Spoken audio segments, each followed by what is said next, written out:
Alright, hang on. I'm still a bit...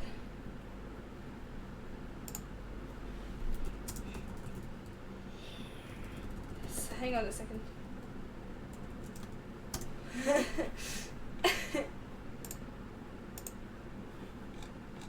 Alright. Let me plug in my... Let me just put in my earphones.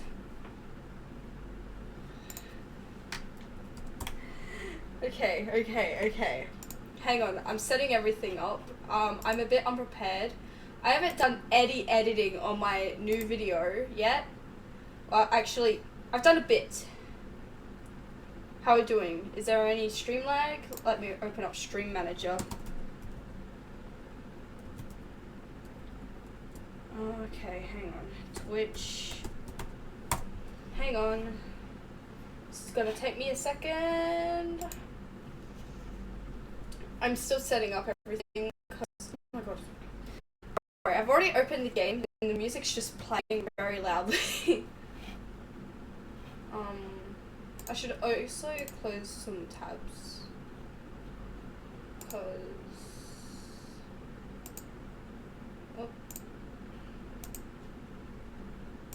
close that. I've got so many tabs open. I'm gonna have to close my Rickroll tab. Oh no. Okay, hang on. Stream Manager, where are you? Creator dashboard. Okay, oh my god.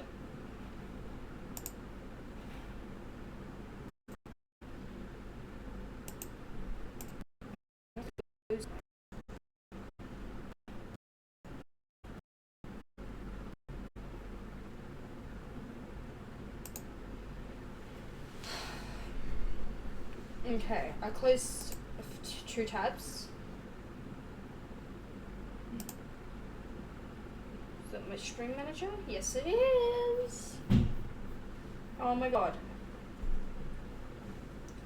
Everything's just loading, chat. Oh god. I'm taking a while to set up because it's just... Oh my god. My desk is a mess. Oh my god. Okay. Okay, I think we're good. I think we're all... Oh my god, this music is so loud, but... Okay. Alright. You ready?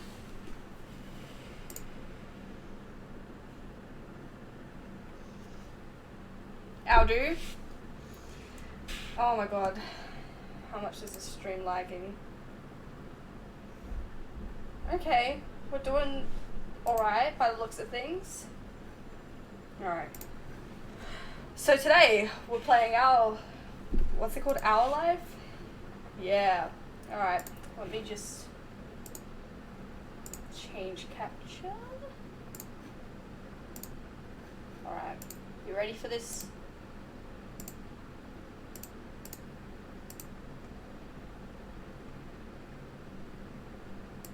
Okay. Anyways, so we're playing this game, recommended to me by one of my friends. It's called Our Life. I just realized I have mud on my shoes. I just looked over at my sneakers, realized how muddy they were. How the hell? Okay, I'm getting distracted. Okay, hang on. Okay. Just trying to get comfortable. Alright. We all ready? Alright, let's do this. I'm wearing my cactus shirt. I'm feeling great. I'm feeling swag. How well can you guys hear me? I want to do a sound check quickly. Okay. I think we're doing good. I should read it out loud. Welcome to Our Life, beginning and always. There are I struggle to say this word every single time. What the hell? Various, I don't know how you say it, whatever, ways you can customize and interact with the game. This tutorial is an overview of how certain features work. You can read the full tutorial from the main menu to learn about everything in detail. To start off, the game is divided into 3 time periods called steps. Step 1, childhood. Step 2, adolescence. And Step 3, teenage. Our life is further divided into sets of... How do you pronounce this word? Oh my god, I feel terrible at English right now. Vignettes? Is that the right word? Am I thinking of a different word?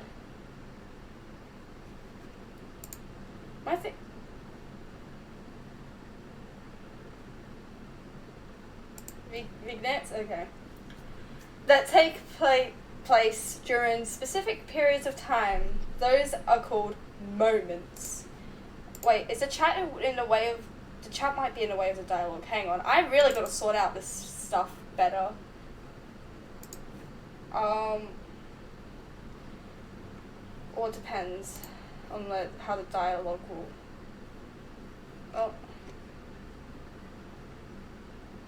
We'll see how it goes, because the dialogue for characters or stuff might be at the bottom, so... We'll see. Anyways, moments can be played in any order, or skipped entirely. We're probably not going to skip any moment. You move on to the next step whenever you want by selecting that summer is ending. Steps 1 to 3 include 5 moments each, and even more can be unlocked by purchasing DLCs. Some are out now, and other DLCs will release later on. A lot happens over the years that go by, especially in regard to the character you play as. You determine nearly everything about the main character: name, appearance, personality, pronouns, interests, skills, their relationship with major characters, and so on. Oh, I accidentally clicked twice.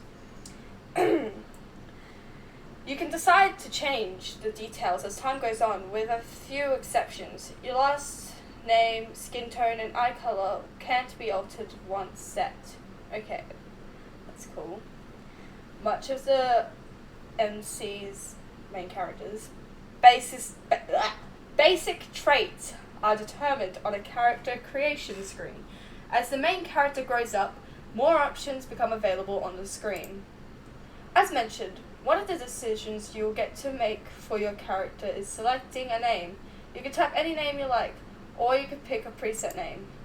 Preset options are called voice names because the name will be voiced aloud by the romantic lead.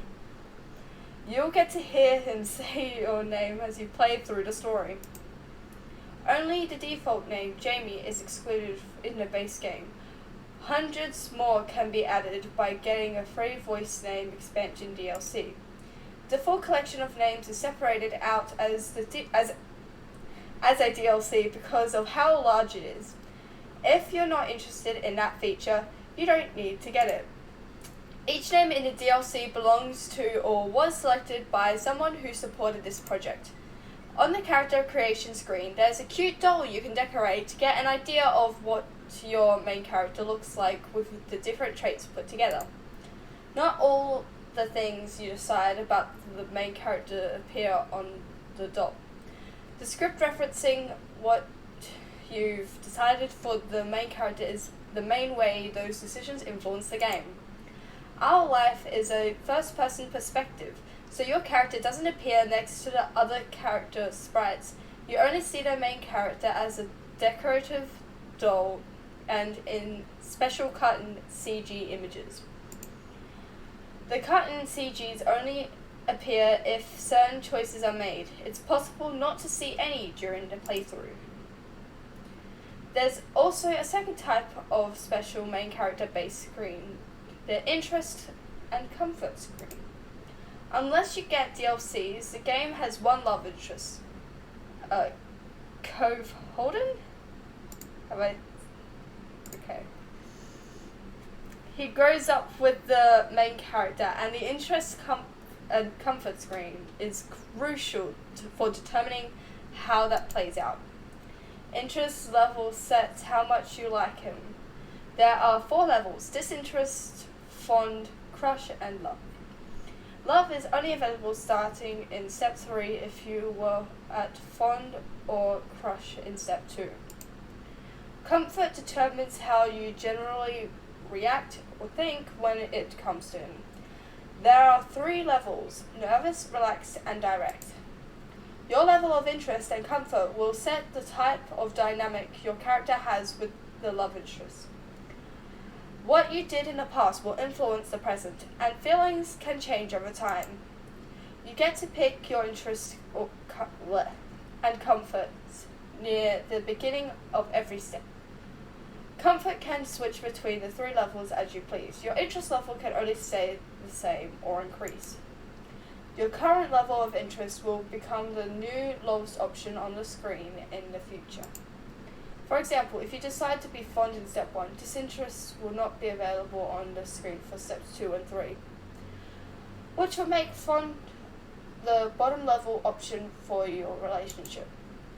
Interest level has an impact when it comes to physically interacting with Cove. While growing up, things are rather simple. If you get along with one another and have a close relationship, you can choose to touch him, and Cove will occasionally interact with the main character in light-hearted or comforting ways. But hang on, wait, did I switch my notifications off?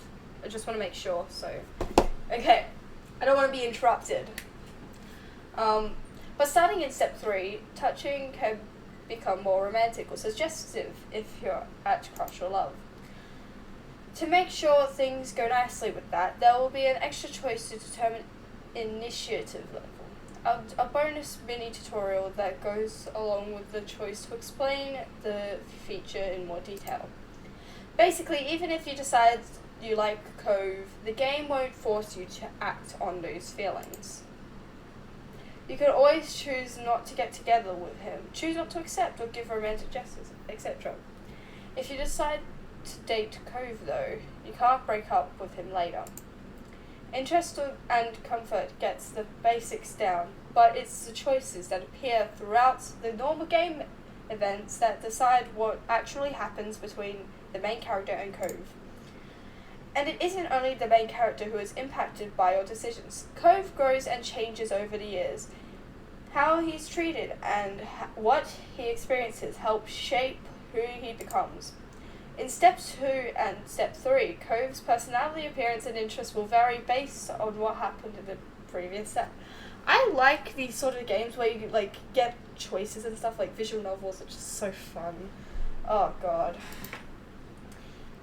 It's something of a mystery, exactly how your decisions end up changing him. You can try to guess as you go along.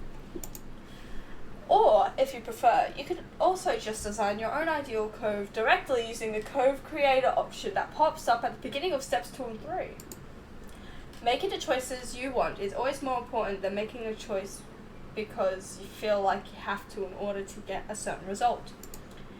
When a choice does appear, usually you'll see that hovering the cursor over an option shows a certain colour, yellow, blue, or green. The colours aren't related to specific points or effects. They're only there to give a bit of insight on the tone and emotion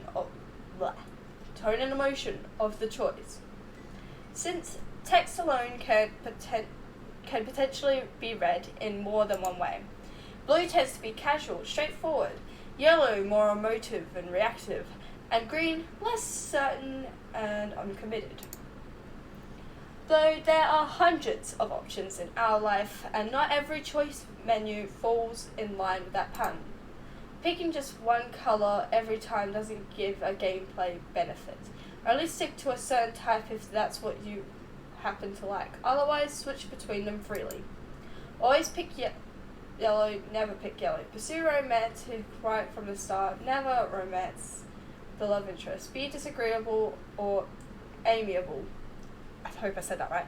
None of them will lead to a bad ending. God, I swear, this is making me feel bad at English, pronunciation. But you know what? It's gonna be fine. You're welcome to enjoy the events and shape the story without reservation. And then if you like, you can play again to try something new. There's only ever more good content to discover. We're probably going to do a few playthroughs. We hope you'll have a nice time with our life. Thank you for playing. Oh, it's time, chat! Woo! I sort of want to make... It is what it is. Alright. Okay, let's see, what are the options we have here? Pointed, oval, peach, square. No. I think I prefer oval more. Alright. Should I, like, make it look like me? I think I'm gonna make it look like me, I guess.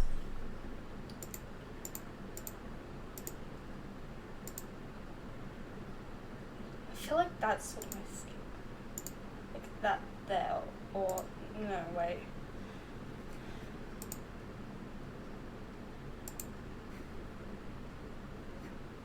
It's like more this. Eye shape. Round 1, round 2. Rectangle, rectangle 2, oval, oval 2. Sharp, sharp, pointed, livid.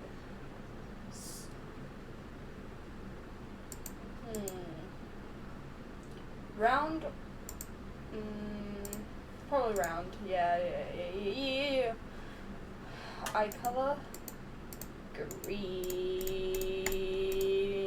oh god, there we go. Hair front, choppy, curled, oh man, oh, I like that. Oh my god, I would love curly hair. I so much really want curly hair. That was a lot. That's just, There is a lot. There is a lot. Oh my god, I love two-tone hair. I would love to get my hair like half black and like half another color, but like, oh geez, there is a lot of options. Okay. Oh, curled or flowy? Which one am I going to go for?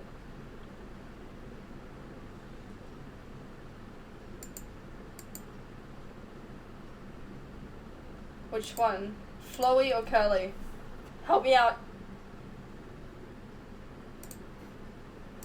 Oh, I like curly so much. I really want curly hair. Oh. Hair back.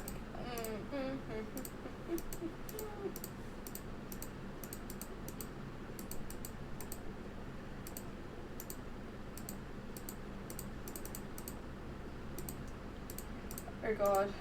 There is. Oops. I just saw that. Just none.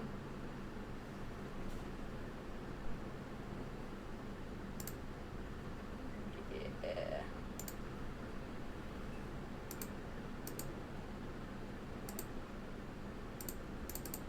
What if I want pink hair? I don't know what it is about me and pink hair. Well, it doesn't matter about. Alright, first.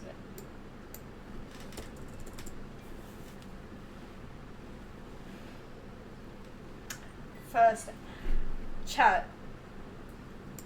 Should I get you to help? Should I get you to choose the name?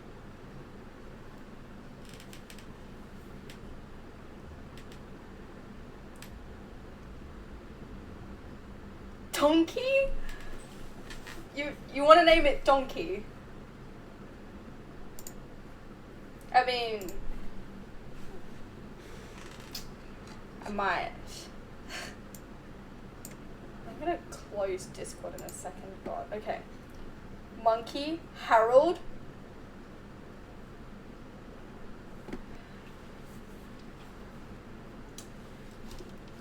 Oh god.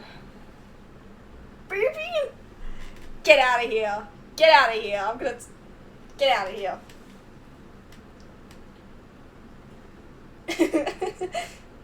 Alexander.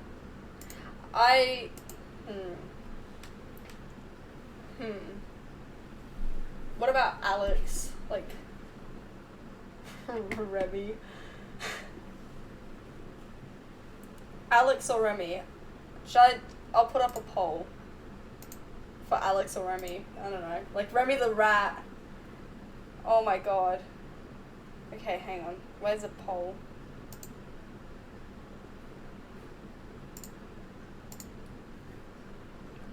How do I start a poll?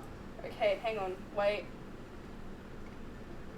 Let me have a look. Hello? Is it not gonna let me? It's not letting me do a poll. How do I do it? Alexander the 5th. Yeah. I think we're... We're probably gonna have to... I don't know. Let me find... I'm trying to figure out how to get a poll. How do I get a poll up? Help me out here.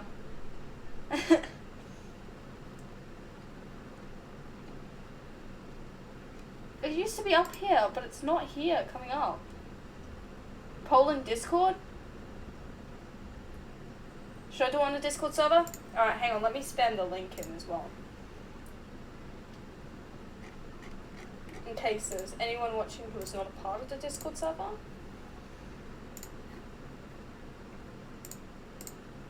Okay, wait.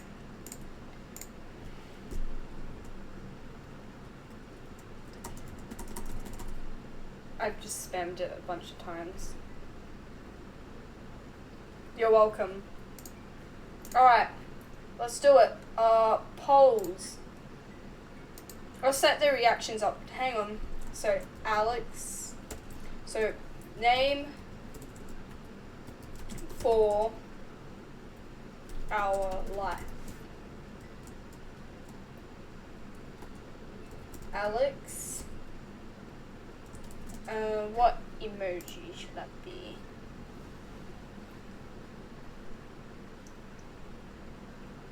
We'll make it the sunglasses. Oh shoot. Hang on. I did not finish that message. Hang on a second. Remy will have as a rat. And I'll add the reactions. Hold on. And then the rat. Alright. Quick chat. Decide. You don't have to, you should, there we go. Alright, hang on. Is there something wrong with the server, this channel? Because you should be able to.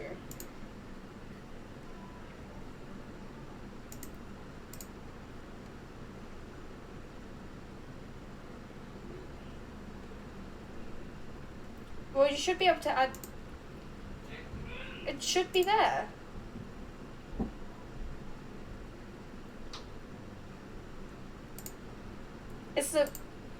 Is the poll not working on a Discord?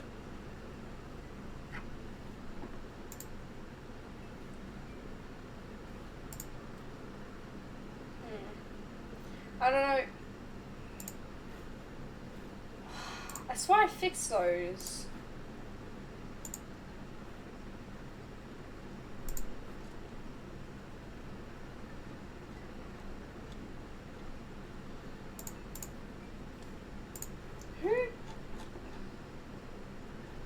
Okay, I've allowed to read the message history, so you should see it now. I don't know why it wasn't like that before. Alright, try having a look now. If it's not there, I'll have to pin it. I have to... Yeah... Let me try pinning the message. Oh, the reactions won't come up. Hang on, I'll just send it again. Hang on. Shall I try sending it again?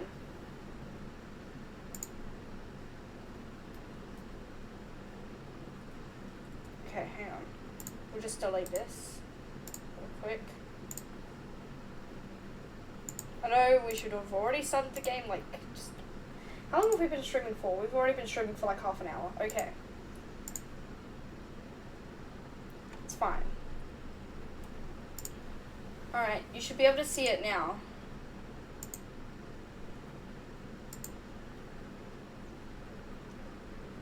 Three people have voted for... Yep, 3 people have voted for Remy. Let me look at these reactions. Who's actually said Remy? Okay, Remy it is. It looks like Remy's winning.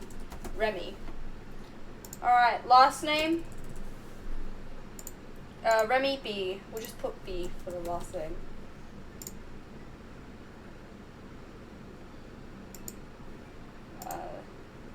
They. Oh my god. They have they, them pronouns. This is poggers. Birthmarks. Let's see what do we have. What do we have? Okay.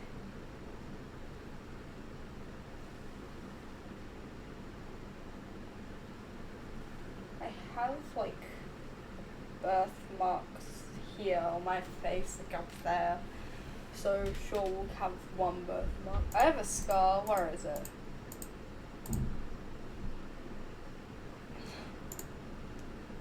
That's the closest I've got to the scar that's over here. Scars, that's how you get the lady. Rosy cheeks. Oh, it's so cute. I do not have freckles. Hand size, medium, chubby, slender, medium, slender. Look at these. Look at these. Glasses, none. I'm not blind.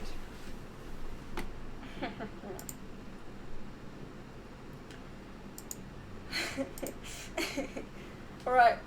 Any other birthmarks? Any other scars? Newer freckles. Wait. Pants and shirts. But I also like dresses. So, depends. Oh, okay, I'll just have all of them. All of them! I wear everything. Accessory types.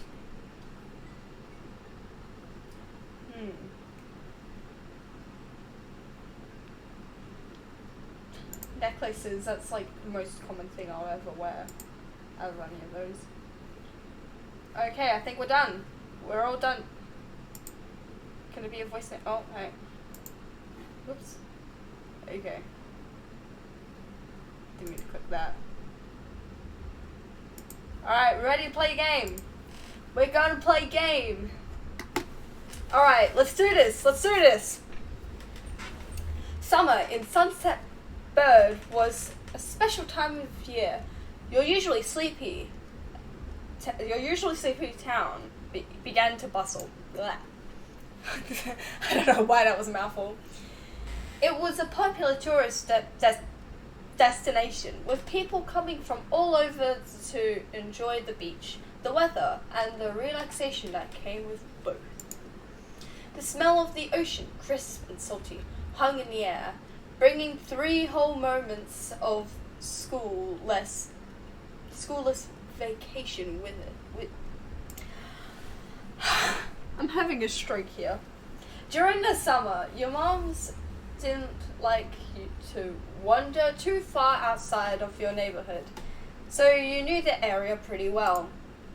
That included the people.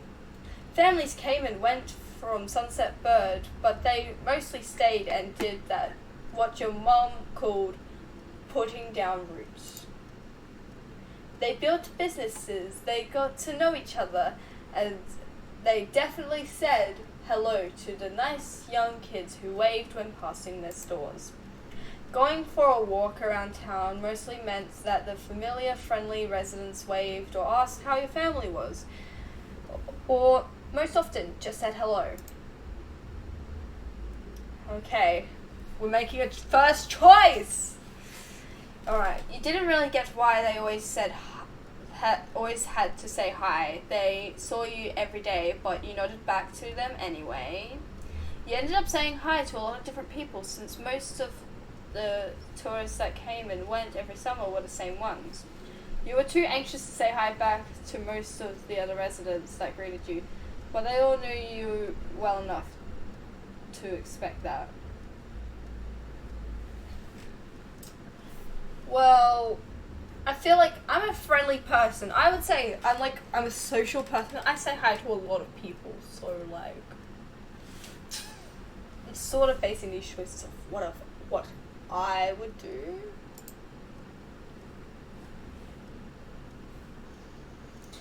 And you enjoyed learning all about where they were visiting from and hoped to visit those places one day too.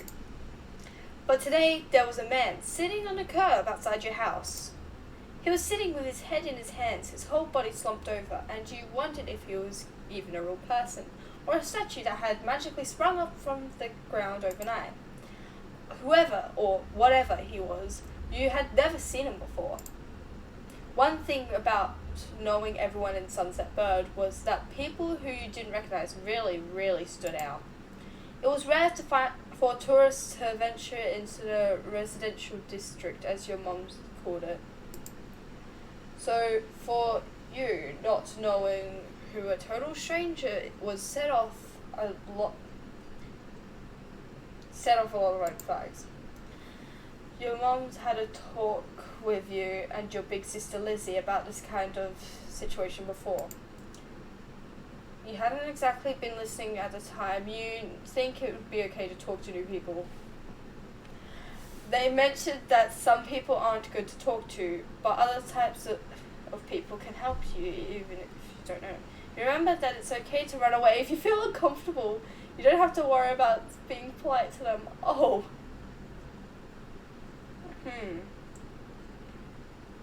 I feel like I'd probably be the second one. I would be listening.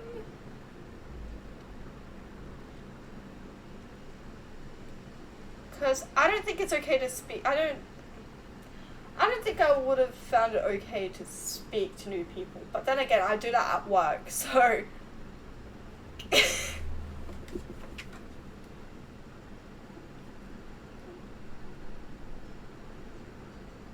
Oh god. So...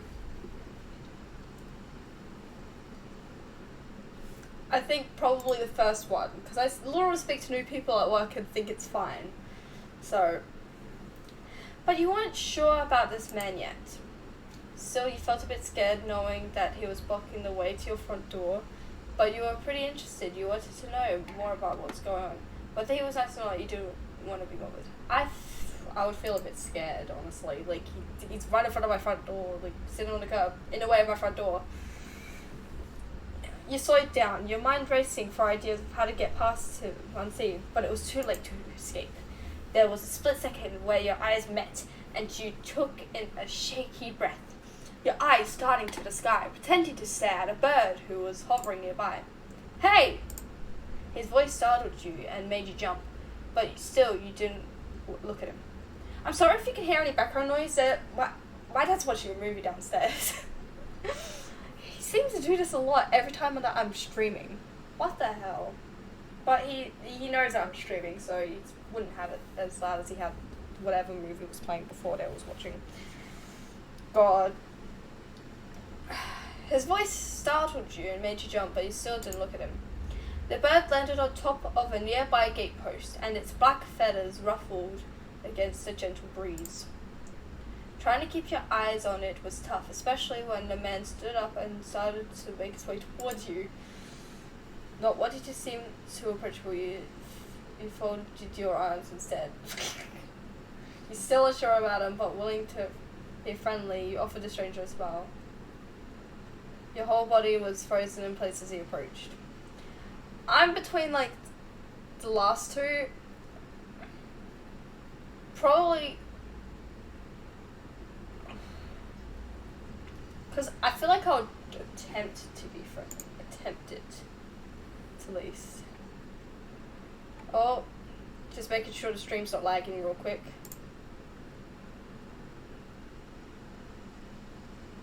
Uh-oh, it's Jaggleman. Okay.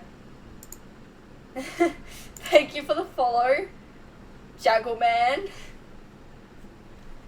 Okay. Sorry, my Twitch studio is lagging. I'm reconnecting to the chat. There we go.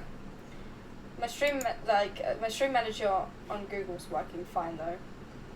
Anyways, so still unsure about him, but willing to be friendly. You offer the stranger a smile. I feel like I'll try to look friendly rather than opposing, and I'm literally the least intimidating person ever. The man gives a grin of his own back. Do you live around here? What's your name? You looked the man up and down, taking in his tan skin and relaxed appearance. At least his clothes were relaxed. The way he was acting wasn't.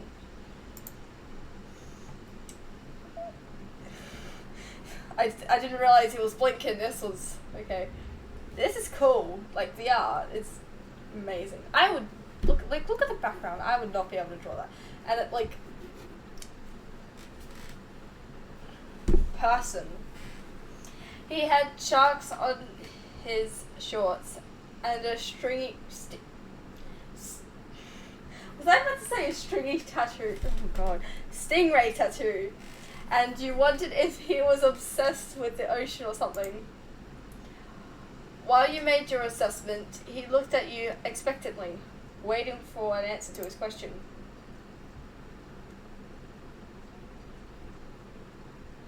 Be rude just to say nothing. Great, nice to meet you, Remy. I didn't read out all the options. I realized. Whoops. Anyways, he gave you a broad smile, relief settling on his face. Money? He reached into his pocket and pulled out a clean $20 bill. It crinkled in his hand as he held it up to you. Even more confused than before, you looked back at him. Well. Did you just say, well? I heard that. Well, could you do me a favor? Nothing bad, sorry. I should have. Let me stop. I'm not going to deliver drugs for you. I'll ask for more money. He cleared his throat and stood up straighter. From where you were standing, it just made him look creepier. I have a son. His name is Cove. Who's about your age?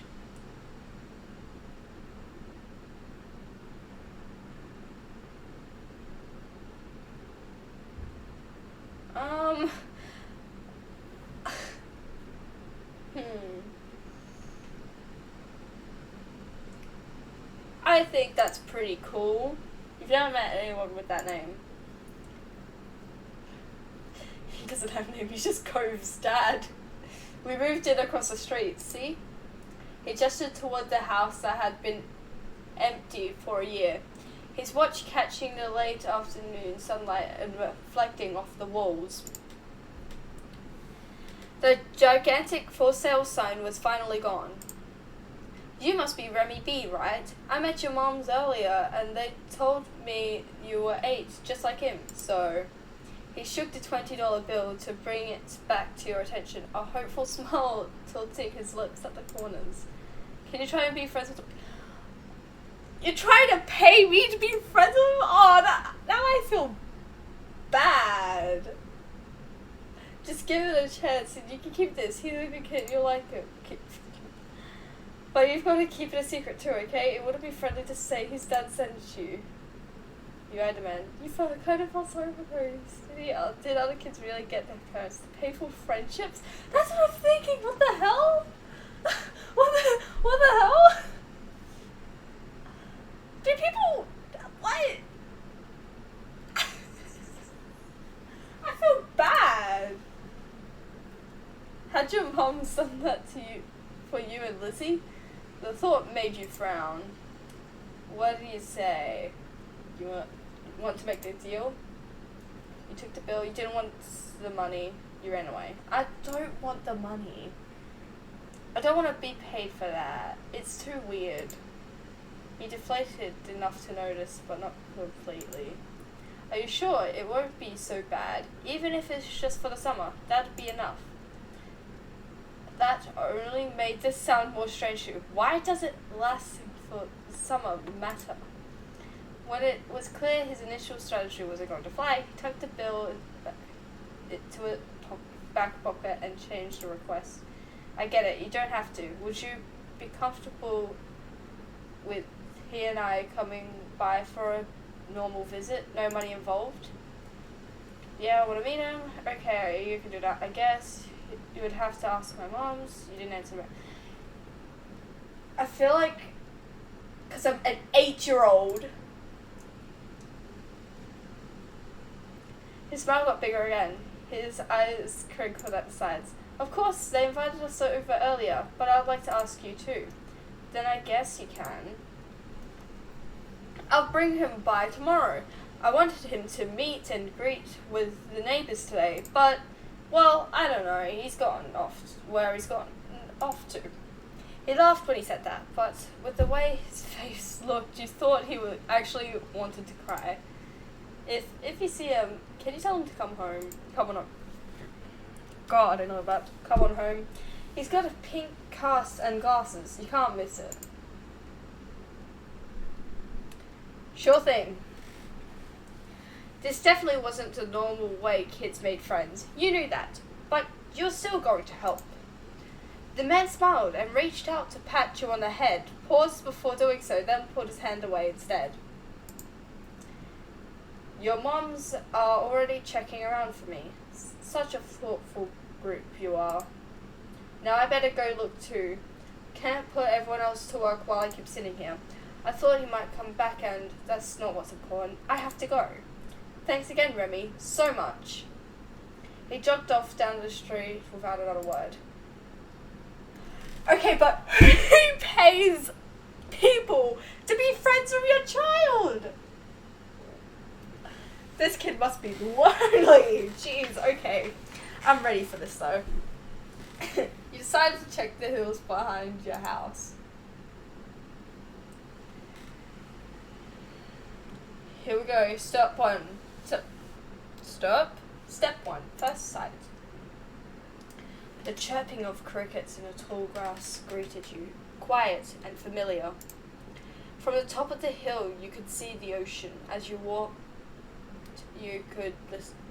Oh my god. Having a stroke. Okay. Hang on. I'm just trying to trying to get comfortable, fellas. Alright. Okay.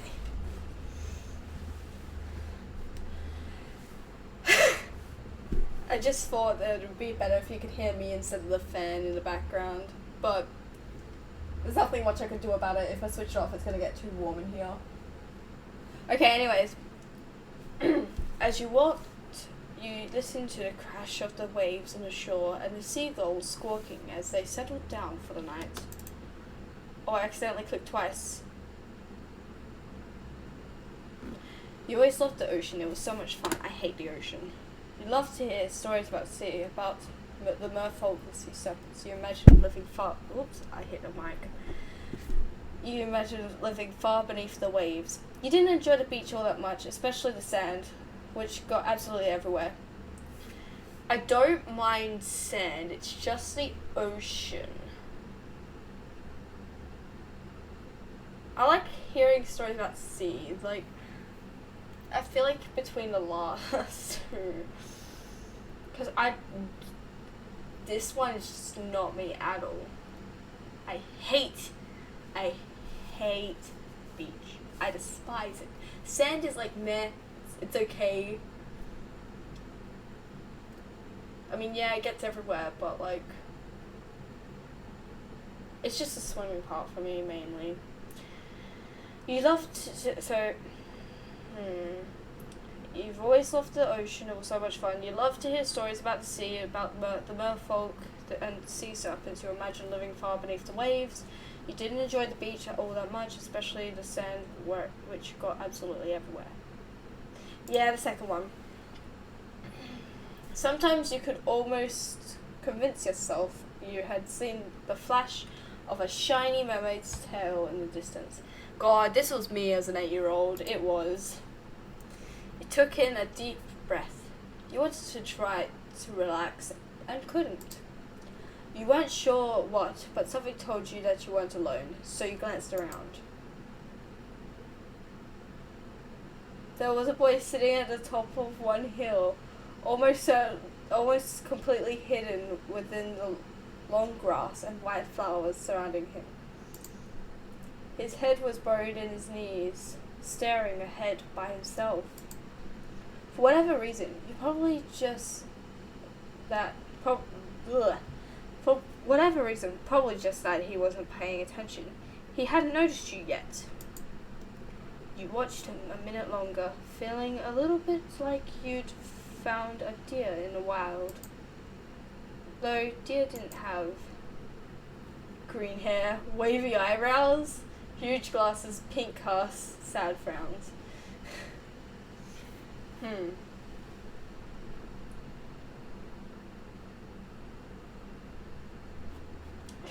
Wavy eyebrows. Don't know why, but that's really drawing me in. Oh god. Or the huge glasses part. Just making sure everything's wavy. Ooh, watch out. Okay. So, wavy eyebrows it is. But this new boy did. You weren't sure what else in the world had eyebrows like that, if there was anything. After a few more seconds, you took a step forward, then another. And then he glanced your way. His aquamarine eyes reflected the light of the moon. You stopped, raising a hand to acknowledge him and show you weren't scary. Hey, Space Cadet? Are you lost? Or hi? These are the options? Hey, Space Cadet. I sort of want to say that, but...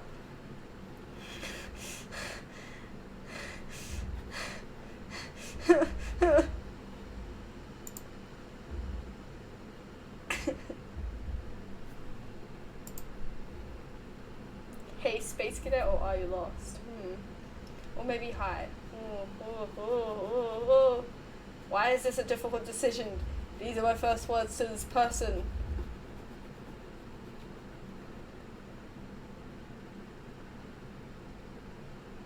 I want to say it.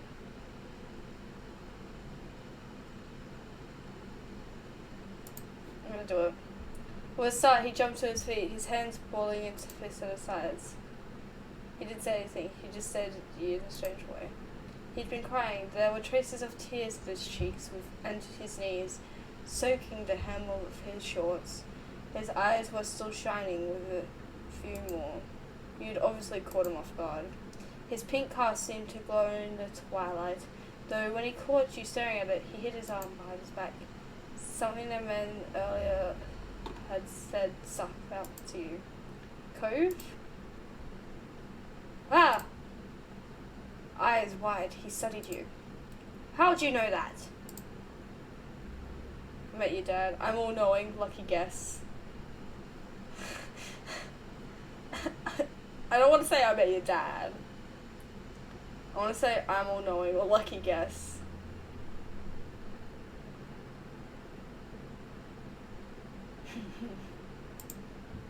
I'm all-knowing.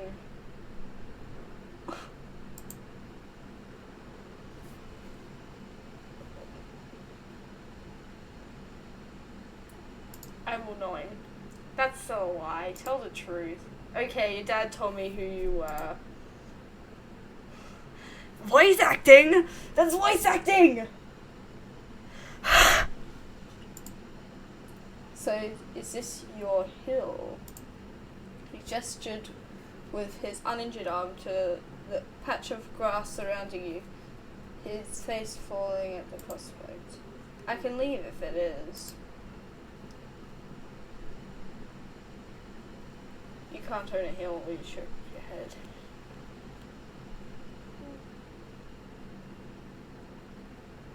Nah. While doing so, you also picked up a strand of lint on your leg. What a weird question to ask someone. Oh. He sat back down with a thump, resting his chin on his knees again. Curious about the strange new boy with the odd dad, you sat on a patch of grass next to him. The pure white flowers that covered this hill rocked. God, I cannot. Whew. The pure white flowers that covered this hill rocked back and forth gently. I should probably save this.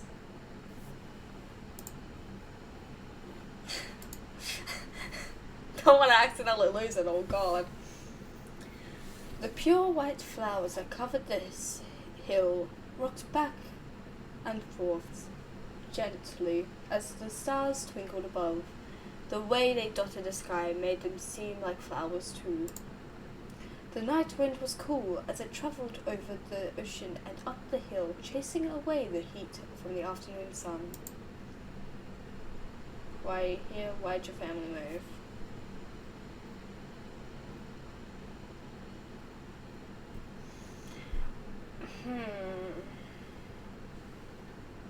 I think why are you here?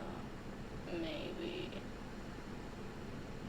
I want to try to get him to open up. A quiet hiccup escaped Cove as soon as you asked the question. Almost like they'd never stopped. His tears started off again with a vengeance. Oh no! My parents. They don't want to live together with me anymore.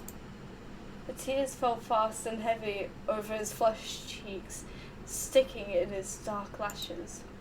My mum made my dad leave, and he took me with him, and now we have a house here, and I want to go home.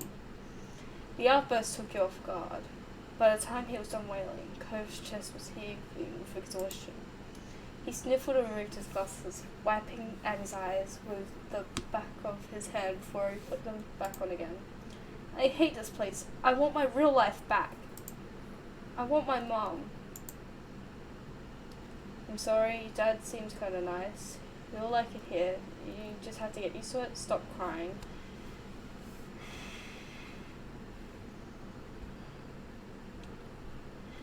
I want to say something right. Nice, Dad's been.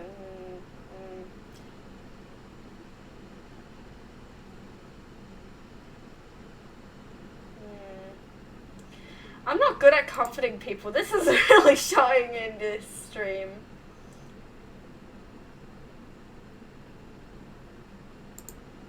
Should I save it now? And then if I want to go back. I don't want to go back and change.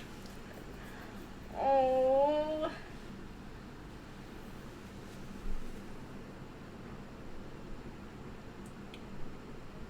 I don't know if I want to say that. Or that. Because then, if I say this, maybe you'll think I'm pitying. But if I say this, I don't know.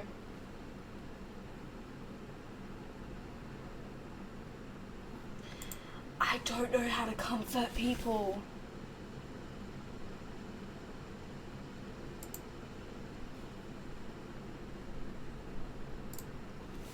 Alright. He slipped his hands underneath his glasses and pressed his fingers against his eyelids. Cove wound himself up again for another long crying fit. Sunset Bird was a nice place to live. It had a beach, playgrounds, a good school. At least you thought so. But from way off in the distance, you heard your parents. Remy! Kids, where did you go? Cove looked at you, tears still clinging to his cheeks. Don't tell them we're here.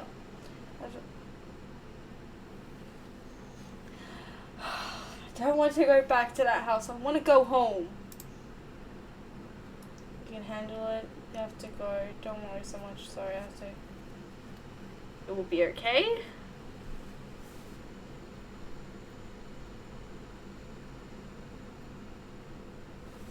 It will be okay. You are struck by a sudden need to reassure Cove. It's not gonna all be fun, but isn't he your family too? Yeah, I guess. Then you can count on him when you really need him. You shot him a grin and pushed yourself to your feet. Slowly coasted up with you, still looking a little reluctant. His dad's voice rang out again. Cove, can you hear me? He looked toward the sound of his dad's voice, silent, then turned away while rubbing his not bandaged arm. Sorry, I still don't want to go. He called out itself. He waited silently with him, tried to convince him.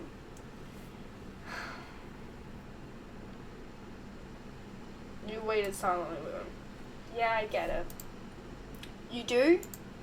Before you could answer, you heard Cove said, even closer than before. There you are, bud. The trio of parents appeared over the curve of the hill. Instantly, all their eyes landed on you, and they rushed over. Both of your moms were at your side in a split second, faces filled with worry. Remy, you're here after all. Mom and Mommy. We had been at the park to check... Oh God, we had been at the park to check for Cove and then heard what happened earlier when you met the new neighbour. I thought you might have gone off further away. We were just sitting on the grass. Why is everybody acting like this is such a big thing? We're okay, don't worry. Cave didn't want to go home just yet.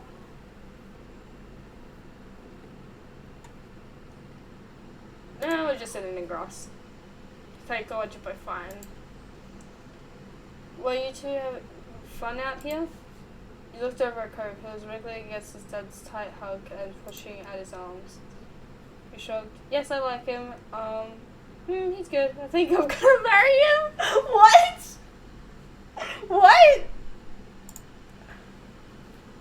Is that normal? Is that just...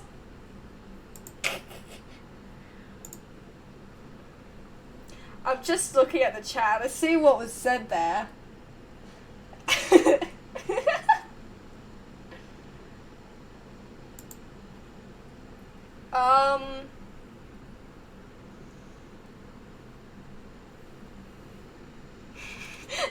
I think I'm gonna marry him. Jeez, is that what normal 8-year-olds think?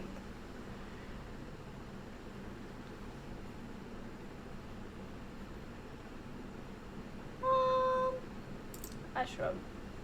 He's new here. It was okay. Trying to let go of his scarring son, Cove's dad turned to the three of you. Thanks very much for finding him. I really don't know this neighborhood. Good thing Remy knows this whole area so well. Absolutely. We should be getting home now. It's been a long day for us all. Say goodbye, Cove. He said it for me. The two of them walked off into the darkness, heading toward the neighborhood. You watched Cove's bright pink cast until it disappeared. Tell you what, we'll have a proper playdate tomorrow, okay? Your new friend's dad wanted to bring him by to see you and Lizzie. How does that sound? Sure, can I show my names? It sounds like words. No, duck your head down.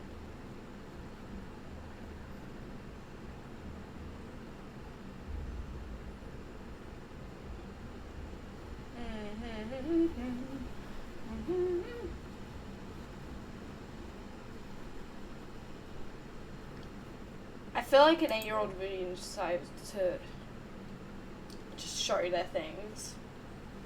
I mean, I know I certainly was. I was always excited to show people my My Little Ponies. I'm just saying. Of course. Then okay. Both of your mums laughed. The sounds overlapping into a warm, familiar chorus. Mummy put her arm around your shoulder and led you towards the path. Satisfied with and more than a little ready to go to bed after your long, exciting day, you followed them home. God. Choose your feelings for Cove. This is how you feel towards Cove in this first step. It can change in later steps. Direct, relaxed, nervous. Feel like relax. Crush, fond, indifferent. Feel like fond. Perhaps. Indifferent, and fond. But not crush level, no. Like, you won't be able to change it again until step 2. Yeah.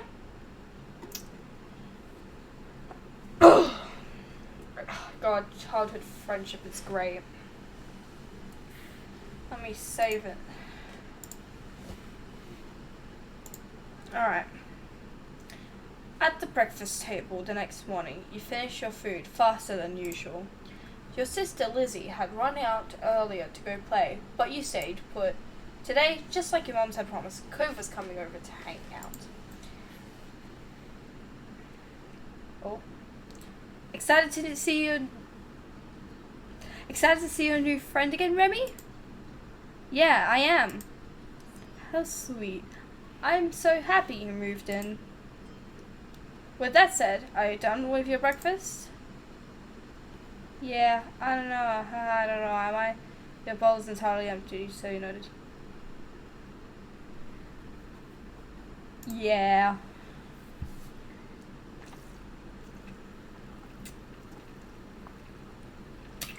I gotta drink my water. Gotta be hydrated. With all the exasperation an 8-year-old could muster, you looked at your mom. You looked at your empty cereal bowl, then at Mom. Okay, attitude kid, we see. Good job, he should be here soon.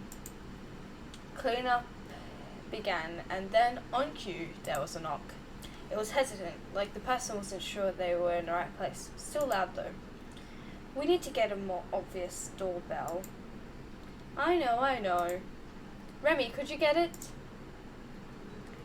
Wiggling out your chair without really pushing it back, you made your way to the door. Oh, B family, I like this. Hey B family, thanks for having us. I really gotta figure out different voices for them. I'm trying to figure it out, but I think I've got the one for the dad.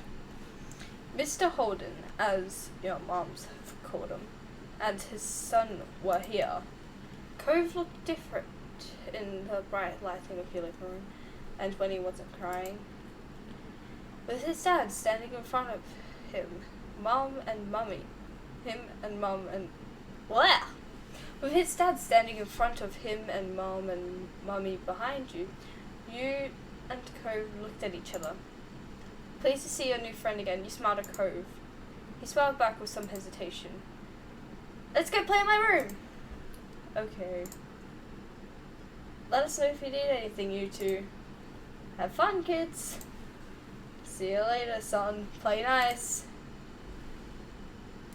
You led him to your room, puffing out your chest a little bit at the sight of your treasures.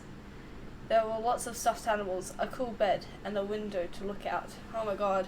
What's in the background? Whoa. This is a nice, there's some nice backgrounds.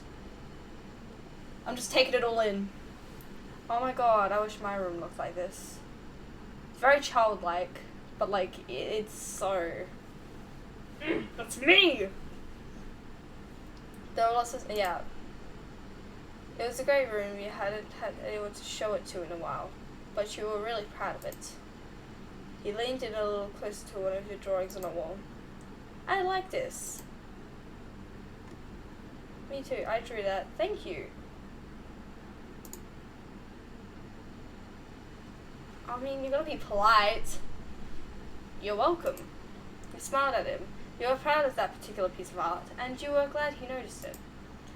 You turned to look around the room a little more, studying the books on your desk and the pictures on the walls. You started to feel a bit nervous. You felt that atmosphere was kind of awkward. You were glad for the company. You hoped you liked your room. Glad for the company. Look. What can I say? Clingy B. Clingy_B. It was nice to have someone new to play with. Then his eyes landed on your tiny box of beach things you'd collected, tucked away by your door. He took a step towards it before hesitating and pointing at it and said, "What's that?" "A hoard of stuff I found on the beach." God, this sounds like me. I collect so many things. Oh. We had this whole box of shells, I remember. I don't know if we'd done anything with it. But we had this, it was a big box too. It had a lot of shells. Do you have any driftwood in there? Dragging the box into the middle of the room, you and Cove flopped down next to it. I think so. Yeah, see? You gestured to a piece at the bottom still covered with specks of sand. Neat. This is a good collection. You got the sense from the tone of his voice that he wasn't just saying it to be nice or to be like Shiloh. He actually meant it. Oh right, I almost forgot. Shiloh is gonna be here today. Shiloh? Lizzie's friend, or her #1 fan, I guess? Do I have to see him? It would be okay. I mean, he's Lizzie's friend, not mine, but you know. Come on, check out my shells some more. Found this one under a big piece of seaweed that had washed ashore, and you pulled out seashell after seashell, explaining where you'd gotten each one, holding them up against the light. There were big ones, small ones, pink, purple, and orange. Most of them you washed off in the bathroom sink when you brought them home, cleaning off the sand. Oh, this is nice. Over the past few years, you'd even learned some of their scientific names. I feel like that might be something I would do. The collection was so huge and here comes that word again. No! Varied. That you had lots of funny stories to tell for all of them. Your voice faltered a little bit, but you kept going as best as you could. I feel like I would have a lot of stories to tell about them. Because I don't think I remember scientific names for anything. That's more like one of my brothers, actually. Apparently fascinated, either by the stories or by the shells themselves, Cove listened with what looks like full force of his attention. Like when you almost got pinched by a hermit crab while searching for shells, and after watching him scuttle back into the ocean, you found another empty shell that was almost a twin to his home. It was a new experience to be the center of such dedicated focus, but Cove hadn't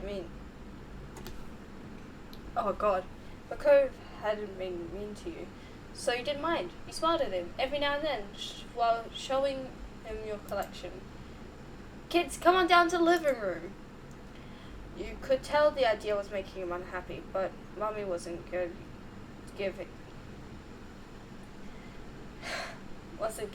you much of a chance to hang around. Cove had been like this meeting you.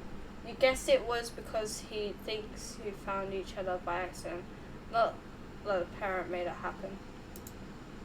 Mr. Holden must be right that telling Cove his dad was part of what... Bleh! Oh my god, I cannot. My lips are dry. Mr. Holden must be right that telling Cove his dad was part of that would be a bad idea. Reading words, am I right? Oh. I'm just looking at a Twitch chat, so remind me.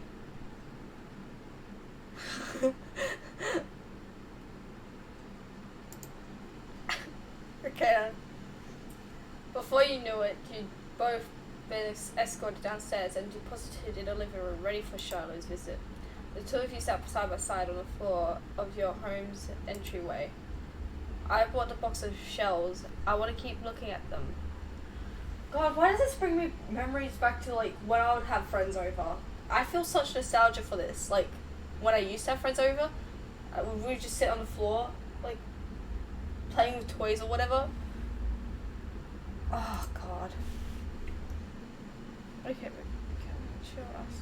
Great, you know, that's fine. Busted open. We can keep looking while we wait for Shiloh. Cove reached in and pulled out a big orange shell. Oh. Like he hadn't spoken aloud yet. He turned to you and held it up, his eyes shining. I think this one is the best of them. That is my favorite one too. I want to let him take it. I want to let him take it. I'm going to let him take it. Cove looked at you in surprise, his eyes going wide. Really? Sure, you like it a lot, right? Uh-huh, but I don't want to take it from you. It's okay. You got the impression he was hesitant to accept something because he didn't know you very well. You insisted, you let it go. I insist. No, it's okay. For you.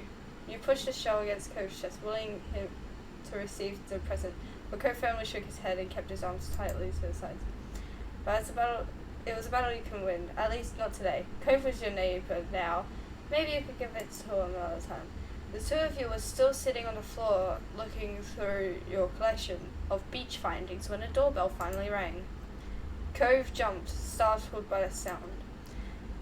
Since the person hadn't knocked, you figured it was probably Shiloh.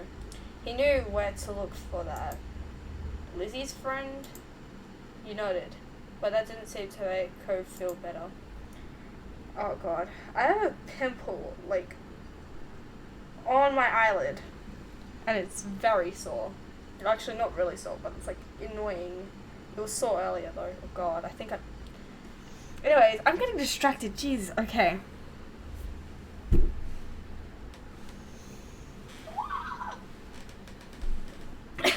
Unholy screeching.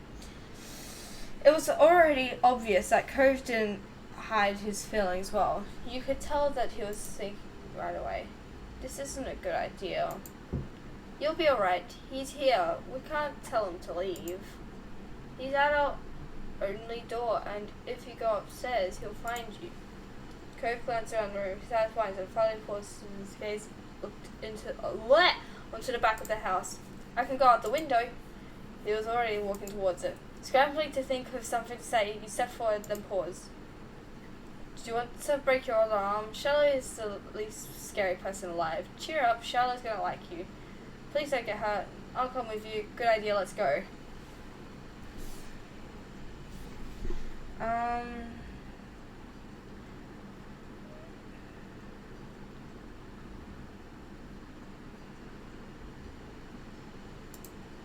Sure, he likes everyone. I mean it. But I don't want to see him. I don't know him. You teased him, you comforted him, you encouraged him. Well, comfort, of course. It's okay if you're worried. Nobody warned you this was going to happen. Thanks. Charlotte poked his head in the living room. It was impossible to know for sure if he had heard what you'd been saying or not, but you guessed that he had. Oh my God! It's a small child, jeez. Hi, Remy! Hi, Cove. Oh. I did not read that properly. Cove shot you an uneasy glance. Hi.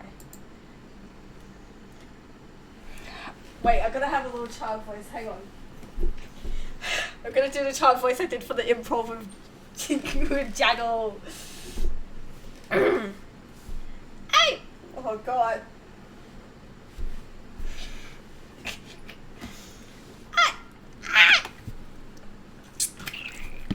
Unholy screeching. I'm Shiloh. It's nice to meet you. No, wait. What was this sort of kid-like voice? Got games on your phone? Okay. I'm Shiloh. It's nice to meet you. Yeah. You have a lot of freckles. Right, I do. What are you guys doing?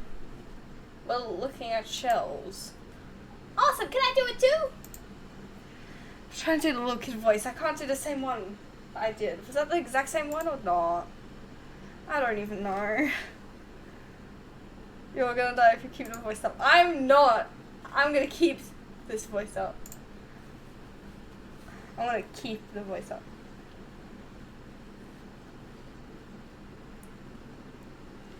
Am I pronouncing it incorrectly? What am I pronouncing incorrectly?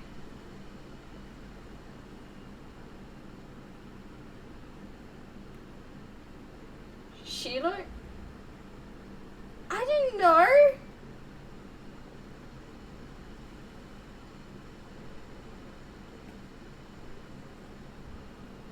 I didn't know that was how you pronounced it. I'm not good at pronouncing names.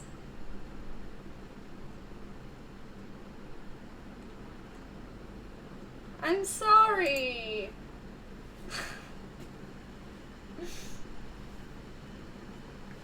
Cove shrugged and looked back at your box of beach findings. What about that one? The plan for the afternoon, at least as far as you were concerned, was to sit and look at the beach thing some more. You weren't really in the mood to do much of anything else, especially if Cove was having fun. Hey, check out this scallop shell I found. Cool, right? It's a pretty color, kind of like my cast. The beautiful glittering pink did look like a little bit like the wrap around his arm. Pink is a nice color! Okay. Is it your favorite? Not really. What is? Maybe green or blue. It might be yellow. Oh, those are cool. I guess. I like those colours too. There are better colours. I'm not sure how to deal with the suddenly more awkward silence. She looks back at you, shells. I feel like that would be me. Like usual, it didn't take long for Shiloh to get fidgety. Did I pronounce it correctly? Did I pronounce it correctly?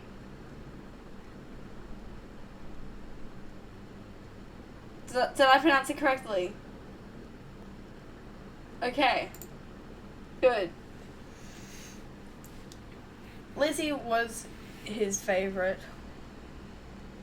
Without her around, Shiloh didn't seem to know what to do with himself. And Cove wasn't like your sister. He wasn't that much like you either. Is Lizzie coming back? I don't know. Where'd she go? I think she's at the beach, probably. Is she playing at her park? Cove's eyes lit up at the mention of the park, and he looked towards you. There's a park? Yeah, but it's old.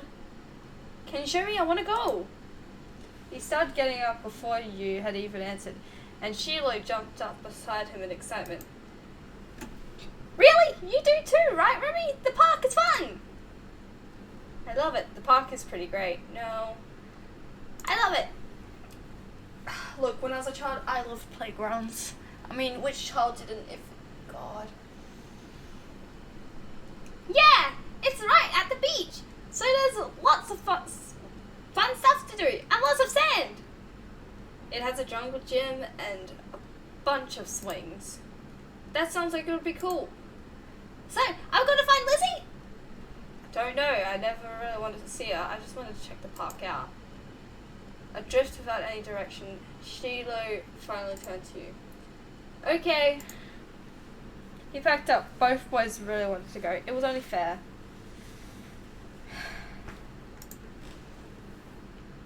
Oops, I just did the scroll thing.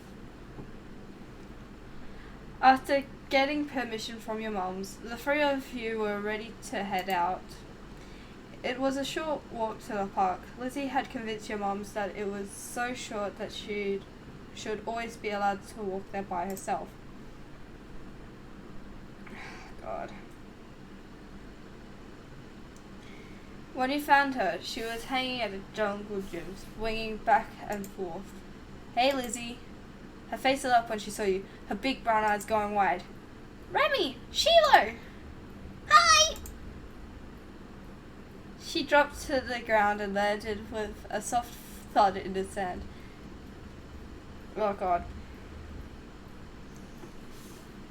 In a split second, Shiloh had abandoned you two and scrambled over to stand by her. You were used to being left out when it was the three of you, but now Cove was here. You wondered if he would leave too. Who is that? It's Cove. It's Cove! He's new! Hi, I remember. Hi, Cove! Welcome to my park. Nobody ever comes to play here, so this is where we get together. She gestured widely with her arms as if to present the area to the newcomer. While Lizzie continued talking to you took the chance to kick off your shoes and wriggle your toes through the warm sand. Nice, huh? In this neighborhood, I'm the one who comes up with the ideas. You are? Yeah, I am. Who else could handle the job? Lizzie is the oldest. By a lot. My mom said you're Remy's age. Yeah, thought so. I'm still the only one in this group with double digits. What about other kids? Other kids? There aren't any. We're the only kids here, and Sheila is just visiting from another place. Not even tourists really bring their kids here. This is the land of ancients. Be careful that the oldies don't try to steal your youth. Oh. For a second, it looks like he might cry again. But something in his eyes shifted and he looks back at Lizzie. What kind of old people? Like moms and dads or grandparents? Grandparents who don't have kids. They hate kids. Why? We haven't done anything. Only some of them don't like kids. Stop saying stuff like that. You're gonna upset them. Yeah, they're really bad. You interjected quickly, hoping Cove wouldn't start crying again. He sniffled, his forehead creasing with him. Lizzie was staring Cove down, but Cove wasn't even looking at her anymore. He didn't seem to care that she was there. He went on into his own head. Shiloh was the next one to speak, completely unaware of the situation. I met Lizzie and Remy in school. You'll see tons of kids there once summer is over. I don't want to go to a new school. I don't want summer to end. Shiloh looked down to the dirt.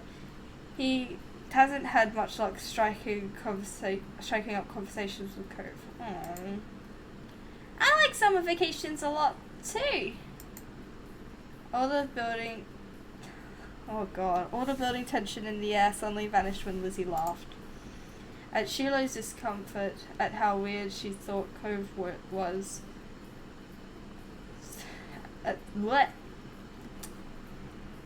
At something else entirely you didn't really know, but she laughed, face scrunching up. Welcome to Sunset Bird, Cove. Take a seat, put up your feet, and get used to it. You offered him a small smile, and that at least looked to reassure him some. For the rest of the summer, Cove was always there. You saw him more often than Shiloh, and on some days when she was in a bad mood or busy, you even saw him more than Lizzie. He became a staple of your everyday life, the way the sun and lunch at the beach were. During your first summer together, you really liked Cove. He was fun. He was a fun person to play with, and he seemed to like playing with you too. Of course, that was only the start of things. Oh, here we go! What is all this stuff? Should I just... And then summer ended? What does all this stuff do? Moment select?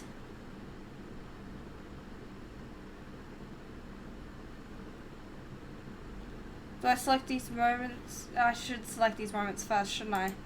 So I go through all these moments, yeah? Okay.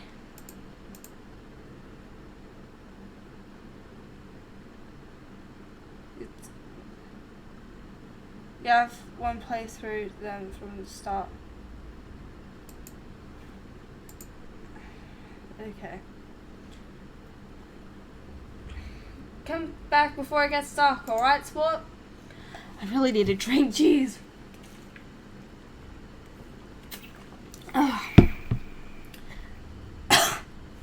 The familiar voice drifted across the street and drew your attention away from the snail you'd been watching inch slowly closer to the pavement, across the pavement. I cannot speak. Oh god, how long has this stream been going for? An hour and 30 minutes.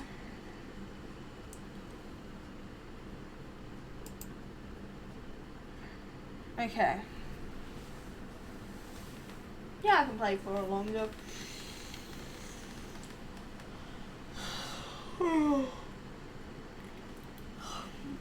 Cove waited in front of his dad, pushing his green hair back off his face from where the breeze was blowing over his glasses. He looked to be paying only a mild amount of attention as he was being handed a few slips of green paper. It reminded you of when you'd first met Mr. Holden, although he's probably not paying Cove to be friends with himself. Cove's dad seemed to feel your gaze somehow, or maybe you made a noise, because a second later his eyes were on you. He waved you over with a smile. He looked happy to see you, but he still felt a little weird for getting caught. You've got to learn how to be more sneaky. You brushed your hairs together to free them of sand, then jogged over to join the two, smiling at Cove first, then his dad. Remy, hi. Good to see you again. What excitement are you up to today, Remy? Taking a walk. I found a pretty cool snail across the road. There's lots of snails around here. Mr. Holden grinned at you kindly. After you finished answering the question, Mr. Holden's attention returned to Cove, who was preoccupied with holding the bills he had handed into a tiny rectangle. Sounds fun, you know. Cove was about to hit the stores by the beach. Why don't you go with him? Ugh. My lips are dry. He gave a ready nod, turning to squint in the direction of the stores like you could see the goods they had to offer all the way from where you stood. Alright, chat, I'll be back in a second. I'm gonna grab some lollies. I'll be back.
Alright, I'm back, chat.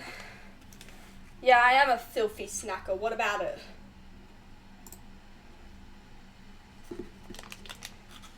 Oh, cool. So the chat is not in the way of the thing. I got some Warhead sour bombs. Probably not that sour, but you know, these little things. Little snack man. Yeah, I'm a little rat. What can I say? Okay. Alright, I'm ready to play now. Do I have the sound on? Do I have everything working? Cool. Alright. You gave a ready nod, turning to squint in the direction of the stores like you could see the goods they had to offer all the way from where you stood. Oh, is that okay? I don't mind. Great, I'm sure you guys will have lots of fun. These are really tiny. Look. These are small. They're not that sour, except for like the yellow one. Probably because it's lemon. Mr. Holden reached into his pocket and pulled out a leather wallet filled with money. He found it odd, since your mums only ever seem to have cards and theirs. Here. He leaned in to pass a crisp 10 to Cove, giving him a wink and a whisper. Get something for your friend too. Sure. That's my boy. Cove stared ruffled his son's hair as he was straightening back up. The bill in his hand still held out towards the green-haired boy. Take care. Cove accepted the bill after a second and slipped it into his pocket. Then, with one last nod to his dad, he turned and started walking. I just spat. You followed after him, intrigued at the possibilities this outing might bring.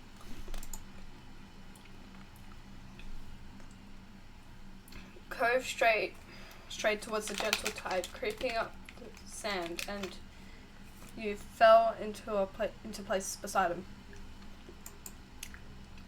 It was a nice day. The sun was shining, and there weren't many clouds in the sky. Though the wind coming off the ocean kept it from being too hot. You took a deep breath, enjoying the scent of salt and ocean air. When you looked at Cove, he was dragging his feet through the sand a little, and you slowed down to wait for him. His eyes searched the ground intently. Are you looking for snails? Are you looking for shells? What is it? I didn't feel the need to ask why. Are you looking for shells? Cove startled a little the sound of your voice and mumbled, sort of. If you see any, you can let me know. You could manage that. You dropped your view to the sand, walking carefully so you didn't step on any. These are sticky. Probably melted to each other. You were good at finding shells. You had a lot of them at home and always found new ones whenever you visited the beach. The comforting sound of the waves filled the silence with pleasant white noise, and you played a little game with yourself as you walked along, getting as close to the water as possible without getting wet. God, does anyone remember playing that as a kid?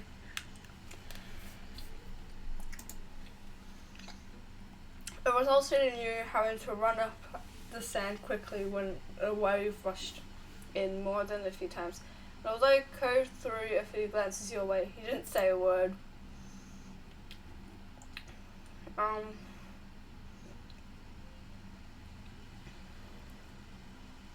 What do you usually do on a beach? Lots of things, like bodyboarding and volleyball, surfing and everything and stuff. The idea of standing on a big board while the waves propelled you towards the shore was mystifying. I'm not allowed to surf. It looks hard. Not once you get the hang of it, I could show you sometime. But I'm also not supposed to surf right now, because I have this. He lifted his up one arm, showing off the glaring pink cast wrapped around his wrist. Yeah, that's sad for him. Cove still smiled though. He thought that his nonchalant attitude towards the injury was pretty brave. I also like collecting stuff that's on the shore. Shells and sand dollars. I found a shark tooth once. You did? Cove stretched out his forefinger and thumb. It was this long. That was somehow both scary and delightful. No way! I mean it. I still have it under my bed. You would have to remember to ask him to show it to you sometime. What about you? What do you do out here? I don't come to the beach a lot. I like swimming and looking at fish. I like to put sandcastles up. Sandcastles. That's it. I don't like swimming. I do not like swimming, and I do not like fish. Something about fish just makes me feel sick. I don't know what it is. Like, looking at them, like, certain fish just makes me feel icky. But then feeling it, oh god. Like, I don't like looking at people fishing. I think that's why. That's one thing. Like, just looking at fish is fine, but people fishing, I can't look at that shit.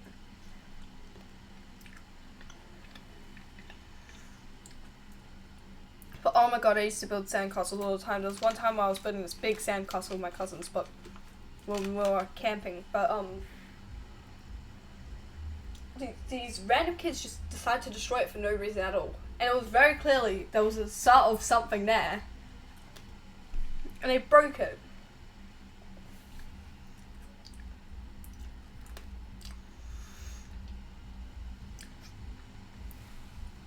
Last summer, Lizzie and I built one that was as tall as me. And sometimes they have sandcastle building competitions down by the boardwalk.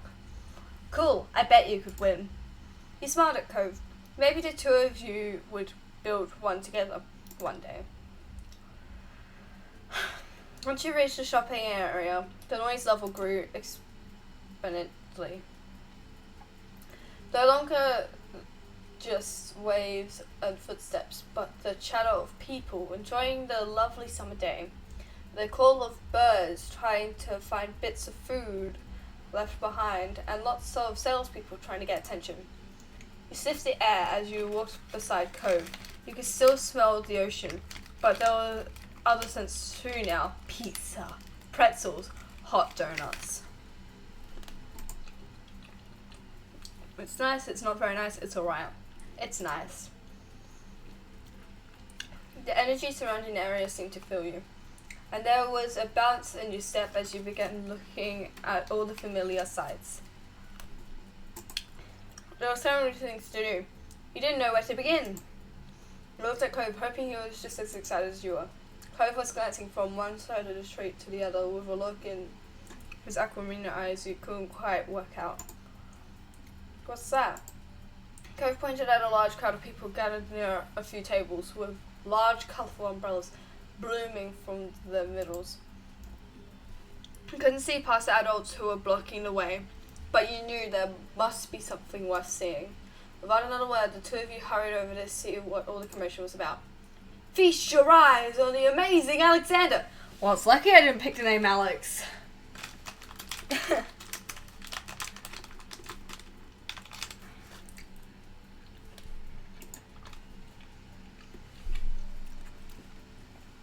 In the centre of the crowd was a man with a tall hat and a funny green coat that had 3 long nails. Did I read that right? Long tails. Why did I say nails? There was a little table next to him with a cloth hanging over it that read, "The Amazing Alexander," in glittery, golden script. Why tell people his name if it's already on a sign? Cove hummed with understanding, then turned to walk away just as the amazing Alexander began shuffling a deck of cards. Oops. Maybe we could stay and watch? Cove glanced back at him and he then briefly lifted his arms up off his sides before returning them to place. You grinned, waving for him to follow you as you raced back to stand in the crowd. With that, it began. The magic man pulled one card out of the deck, showing it to the curious onlookers. It was a four of diamonds. Watch closely. You did, squeezing through a few of the adult onlookers to get a better view. Suddenly, the man snapped his fingers and the card just disappeared. Whoa! The amazing Alexander, who had earned his title, turned his head and looked directly at you, who reached out with a kind smile. What's this behind your ear? Nothing, tell me. You backed away. Nothing? It was true, you couldn't keep anything there. He smelled like popcorn and candy when he stepped closer, and you wrinkled your nose in confusion as you watched him. You had a tug, and then he pulled the four of diamonds out from behind your ear. What? You knew that it couldn't really have come from you, but you still didn't get how he'd done it. There was light applause from the crowd, and the man gave a deep bow. This is for you. The magician plucked a pair of balloons from a clump of them tied down on his table. Both were in the shape of a dolphin instead of being a normal circle. And one for your friend too. Thank you for being my assistant. Wow. Now you're really grateful he chose you. After that, he went to someone else in the crowd. Pick a card, any card. My uncle does that every time he visits. Not the balloons, the stuff with the cards. Cove spoke plainly while reaching over to take the dolphin that had been designated for him. Maybe it wasn't so special. Cove was just ruining fun. At least you had a fun time. He wondered if Cove's whole family was magic. Oh my god. Oh. I'm a bit sick still. Oh, sorry. At least you had a fun time. You know, it's important to, that you had fun. And that's the main thing.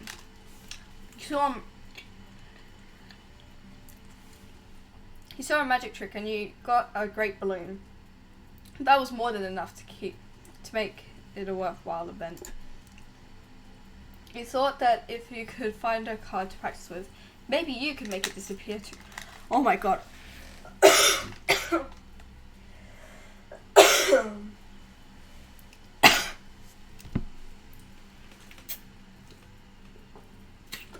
Oh god, my throat.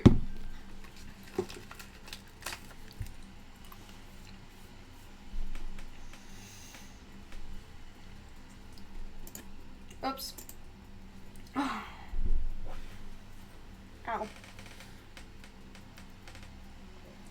The crowd started to clear some, and you noticed to the side there was a whole rack of brightly coloured kaleidoscopes on display. Oh my god, kaleidoscopes are so cool. I never got to own one. You picked up a kaleidoscope, you picked up a Rubik's Cube, you picked up a magic 8-ball. You walked past the toys. Oh my god. Between the 8-ball and the kaleidoscope, man.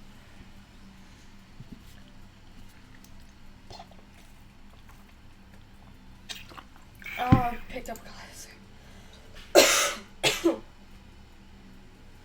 Oh, these are cool. You shifted your balloon straight to the other hand so you could bring the mysterious tunnel to your eye. A whole palette of colours appeared in front of you, spinning into all kinds of different shapes as you twisted the end of the tube.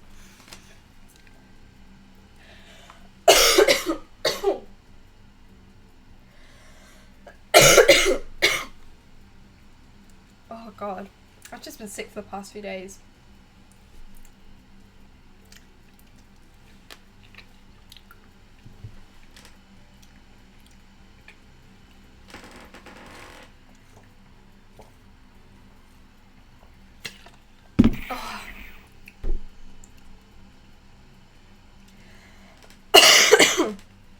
Oh my god.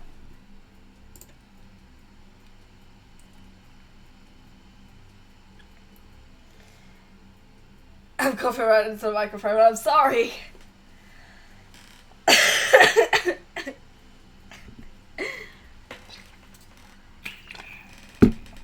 Oh god. Ugh.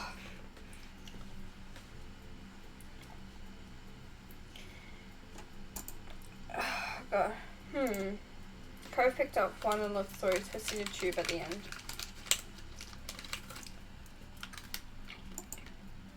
After a second, he set it back on the rack, moving to the other side of the store.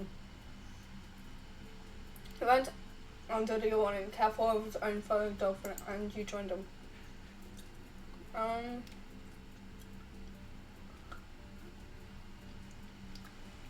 Did you have places like this in your town?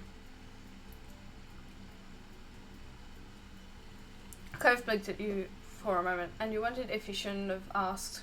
You knew how much he missed that place. Not really. You nodded in understanding, looking over at the stalls nearby. Oh my god, I don't think I'm going to be able to talk for much longer.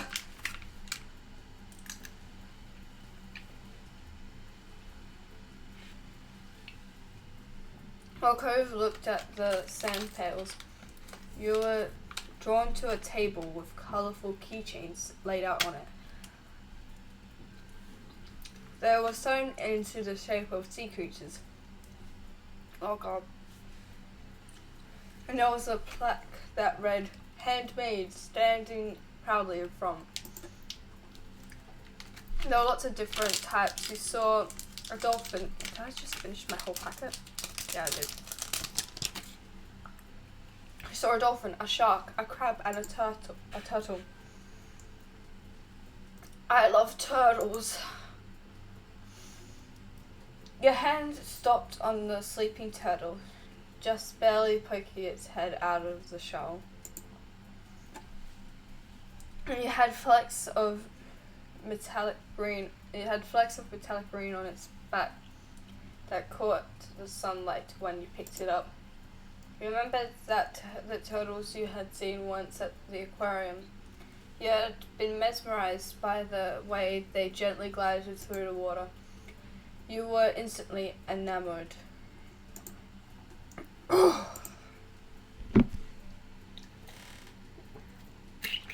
Okay.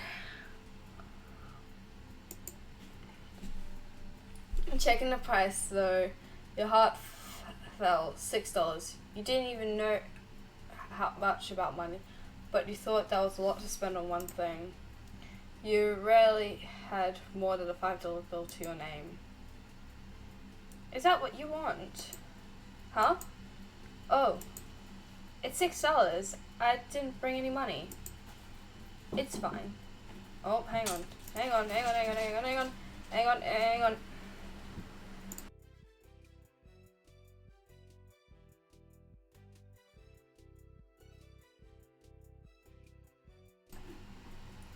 My dad just walked in and put in an Easter present in my room.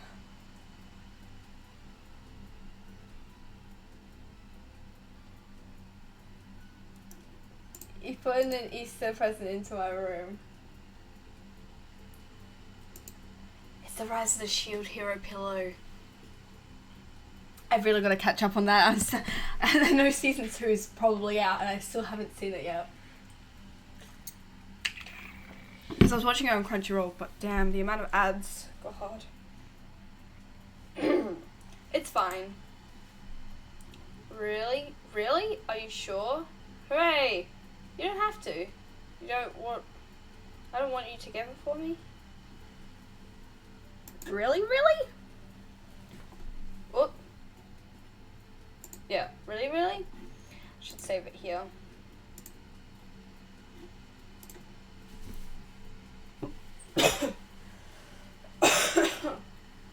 Oh god. Cove took the keychain from your hands, and that was that. He was holding a small yellow bucket for himself too. I was always going to get you something. I already got the money for it. He smiled. Please have things work out. It was nice of Cove's dad to let Cove buy something for you too. You had to remember to thank him next time you saw him. After Cove paid, the two of you stepped out of the store side by side, your balloon dolphins knocking each other and spiraling around in the air. You watched Cove hold up his new pal to his face, examining it thoroughly. Hey Cove? Yeah? Your dad gives out money a lot, huh? I really like this keychain. Never mind.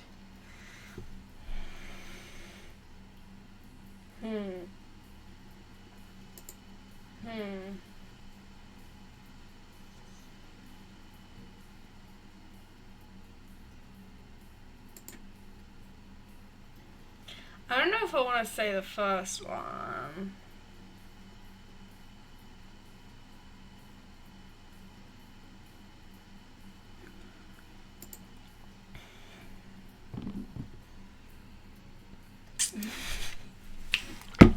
I just read the chat.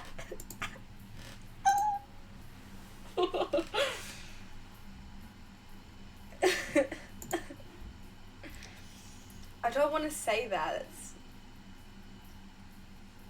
I don't want to say that, so I guess I'll just say never mind. Okay.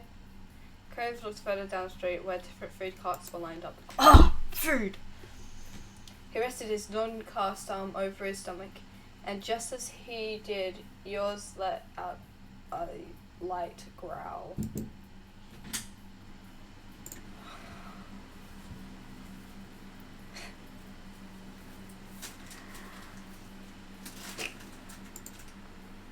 You hadn't eaten since breakfast, and after all of this wandering around, you were definitely ready for some lunch. Sorry, my dad just walked in with more stuff, and I'm like, okay.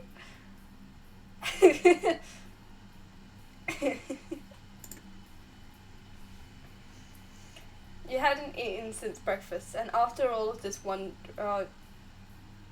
yeah, I already read that. Let's get some food. Yeah. You two wandered around a short while, looking at all the delicacies that were available. Everything looked delicious, and as the different smells, both sweet and salty, wafted over to you, your stomach growled even louder.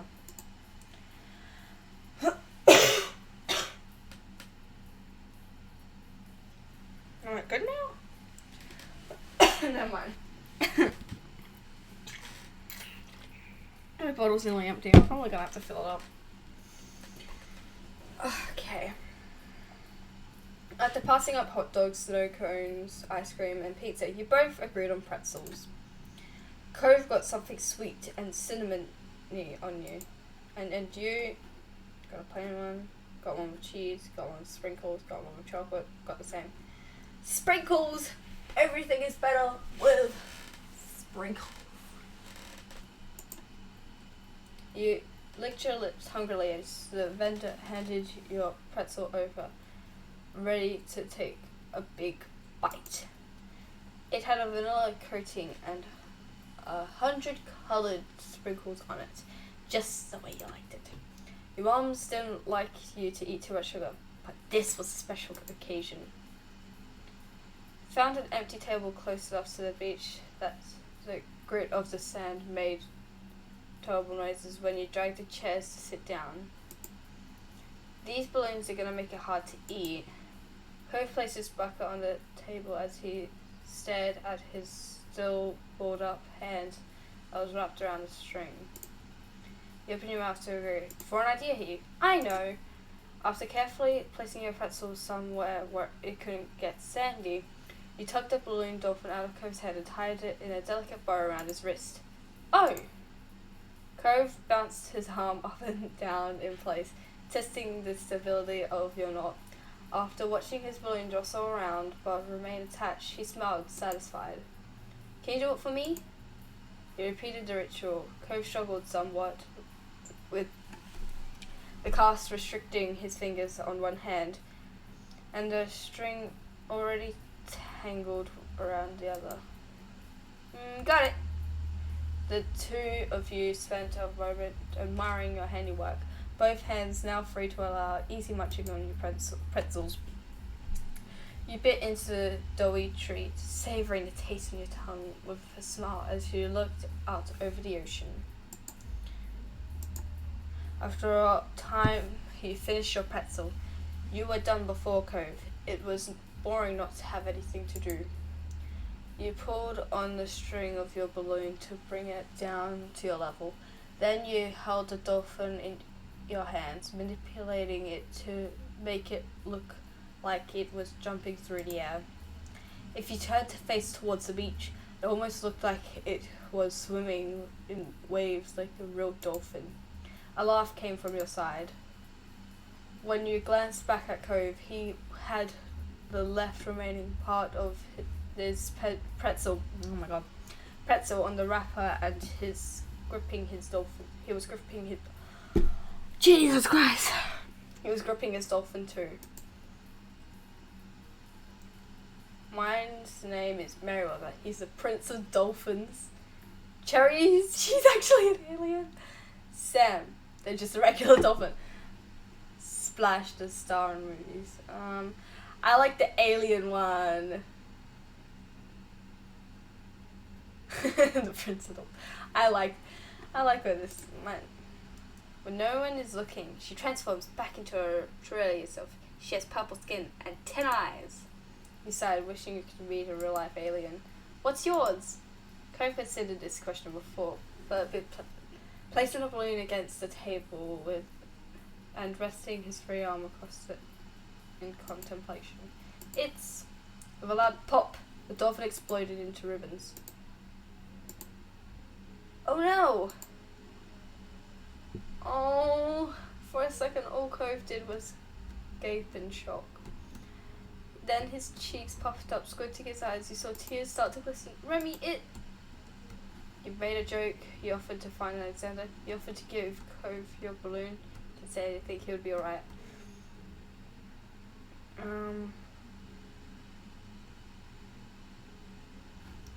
I don't know if I want to make a joke. I would offer to give a balloon. Looked at Cove, then up at your balloon, bobbing gently in the air above you. You can have mine. That was better than letting him cry more. Cove sniffed, glancing up at the balloon, then back at you. No, it's yours. I don't want to take it from you. It's okay, really. Cove shook his head. Even though it wasn't your fault, you felt bad. Still, the offer seemed to lift Cove's spirits, and that was good.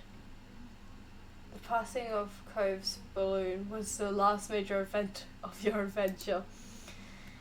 In the end, the two of you headed back late that afternoon. You separated on the beach while Cove went straight home with his brand new sand pail in hand. You decided to sit for a while. You watched the waves and the sunset fiddling with your new keychain. Another summer day was drawing to a close. It had been a good one, except for the sad final note. Alright, grown up, let's go. We're on a roll! We're probably gonna, we'll see if we can finish all of step 1 for this stream. And then next stream, I'll stream tomorrow, but just not as long. One sweltering summer day, you were in your living room with Cove, listening to the sounds of the birds chattering outside the window while you lay across the rug on the floor. Cove's dad had dropped him off earlier, and your mums had left the two of you along with Lizzie to play amongst yourselves. Oh god. Oh god, okay. I thought I was gonna burp. It had been too hot to go outside in the afternoon, at least according to Mommy. So your sister was starting to get impatient, waiting for her golf class that evening. The three of you had trouble finding something fun to do. The beach and the playground were off limits, and you felt that it was too warm for anything like playing with your fuzzy toy animals. Then suddenly, a light smile came to Lizzie's big brown eyes and her smiles. And suddenly, a light came to Lizzie's big brown eyes and a smile spread wide across her face. Having an idea gave her a new wave of energy. Since we're stuck inside, we should be adults.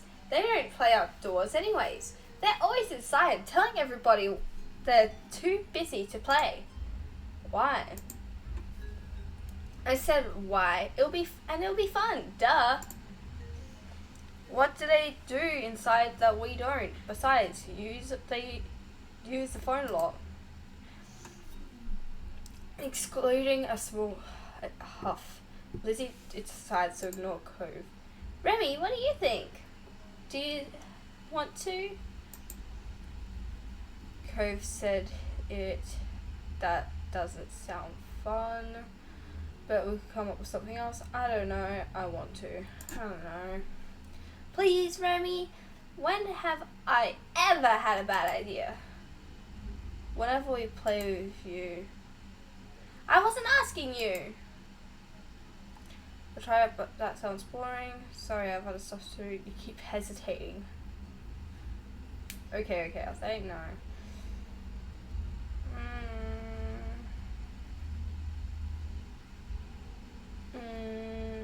I'll try, but it sounds boring, or you keep hesitating.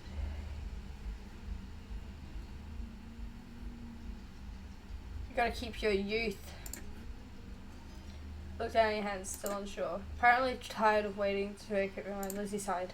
Fine, go play over there, Remy. You flinched from a raised voice. It definitely would be fun to join now.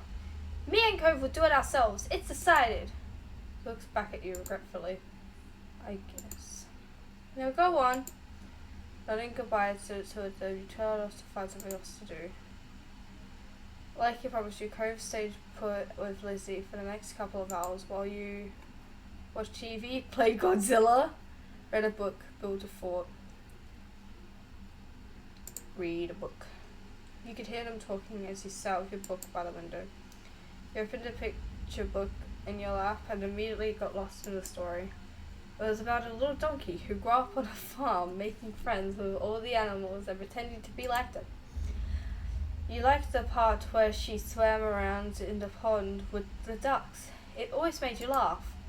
You finished that book and went to get another, but before you could choose one, you noticed that Lizzie and Cove's voices were getting much louder. Curious about what was happening, you craned your neck to hear them better. At first, you mostly only picked up on Lizzie's high-pitched shouting, giving orders, telling Cove what to do, yelling about sports and the Olympics. That was pretty typical of Lizzie, so there was nothing new there. But then you started hearing Cove more and more as time went on. It sounded like they weren't having a very good time. So you went to see what was going on. You abandoned your cozy room to go check what was happening with them. Hey, is something wrong? From up close, you could see her sister was red-faced and panting, while Cove mostly just looked confused. Neither one of you paid mind. Shut up, Cove! You're being so unreasonable. You don't get what you want. This game doesn't make any sense. It does. You have to be realistic. I said that. But you're not. You worried that the two of them were getting a little too angry over whatever it was. Let me save this.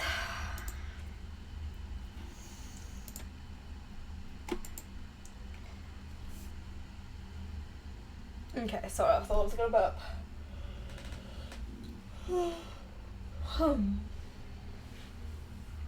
You had no idea what to do to make them stop at this point. It seemed like the two of them would just keep working each other up as long as they could. Had the two of them been arguing like this the whole time? Thankfully, like a greeting card angel, Mum walked into the room. Lizzie rushed to her, hanging onto the hem of her skirt and poking out her tongue at Cove. Lizzie, Remy, it's time to get ready to go. Sorry you have to leave already, Cove. Their mummy said she'll she'll walk you home so you won't be left in the cold.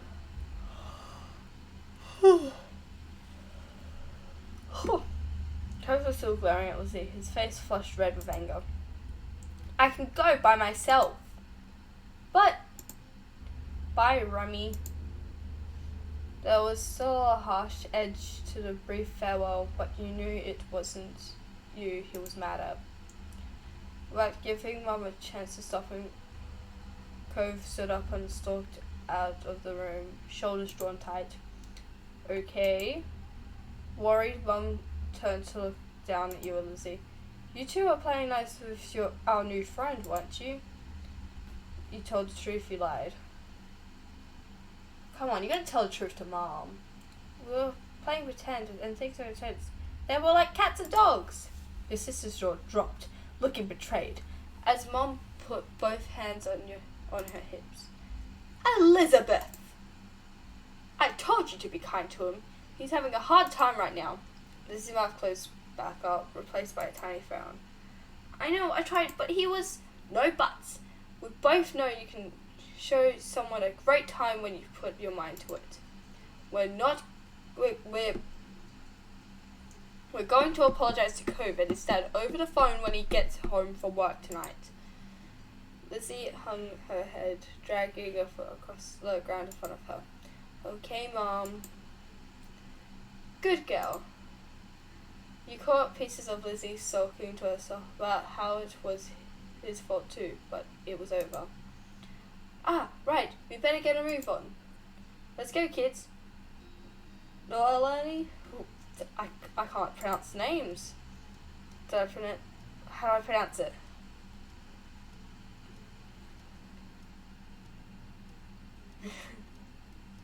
How do I pronounce the name?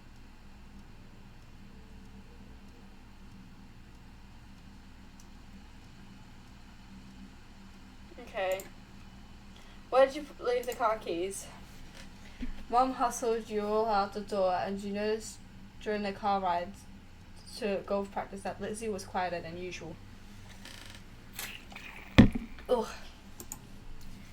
She was usually the first one to request which music to listen to in the car, but she didn't say anything.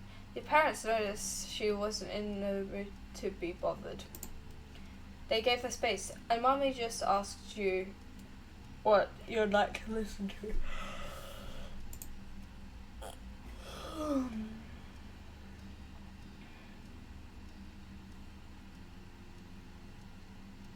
Yeah. You're happy to see it brightened her up right away, and she started singing along with you. Soon enough, her bad mood was a thing of the past. When the car ride was over, you spent the twilight hour watching Lizzie hit things with the other girls her age. You didn't know much about golf, but you could tell that she really liked it, so you sat with your moms and tried to puzzle it out. It was nice sitting outside after being cooped up in the house all day, and you stretched out your legs to let the last few minutes of sun warm your skin. Oh, God. When the sun was finally out of sight, dipping behind the horizon, you all got ready to leave. Instead of going straight home, your moms took the family out to dinner. You went to a restaurant you had all been going to ever since you could remember. Earlier, you'd only caught the tail end of your sister's argument with Cove, but you could kind of tell that all this helped Lizzie be less angry. The car ride home was quiet, and with only the radio providing escape from silence. Lizzie had been in better spirits now, but the closer you got to your neighbour, the more she wriggled in her seat and frowned out the window. She knew that she knew what was coming when you all got back home. Clearly, she was dreading it. Soon enough, Mum turned onto your street, then reversing into the driveway. Once she cut the ignition, it was dead silent. No one spoke. only unbuckled their seatbelts and opened their doors. Lizzie was the last one out. Once everyone was inside and done taking off their shoes, she propped her hands on her hips. Now then, Mr. Holden's car is in his driveway, so he should be back from work. That's good news, isn't it, Elizabeth? You and Cove can hash things out before the day's done. Lizzie didn't complain or put up a fight. Her head ducked so she didn't have to meet anyone's eyes. She nodded once. Good, let's move this to the kitchen. Mom went over to the house phone, the rest of you following behind her. Mummy put a gentle hand on Lizzie's shoulder as they walked side by side. You watched them from the back. This was only happening because you told on Lizzie. You didn't regret it. You felt a little guilty, like you had betrayed your sister. You hadn't liked doing it, but had to. But it was her fault for doing it in the first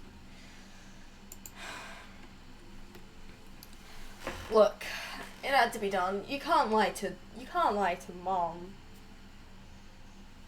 like that.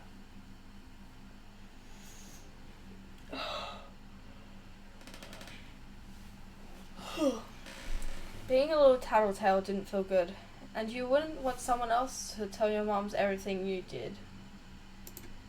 Still, your mom had asked directly, and you wanted to be a liar even less.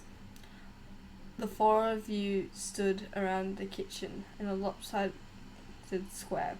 All eyes were on Lizzie, who kept her gaze on her feet. You remember the number for Cove's house, don't you, honey? Lizzie jerked her head at another nod, sullen. Without further prompting, she stepped forward and began to dial. Mom reached over and pressed the button on the base. Suddenly, you could hear the phone ringing. She turned on the speaker. The phone rang a couple times, then stopped. Mr. Holden's warm voice came through the other end. Evening, Holden residence. Lizzie looked over at Mummy, unsure. She nodded encouragingly. Hi, Mr. Holden. It's Lizzie. Can I talk to Cove? Lizzie B, what a surprise. Of course you can say hey to the boy.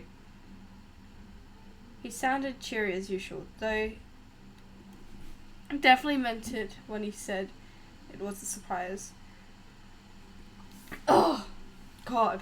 You thought hard, and you were sure that your sister had never called Cove's house before. Oh, God. Mom spoke up before Mr. Holden or Lizzie could say anything more. Her arms were crossed over her chest, her lips pursed.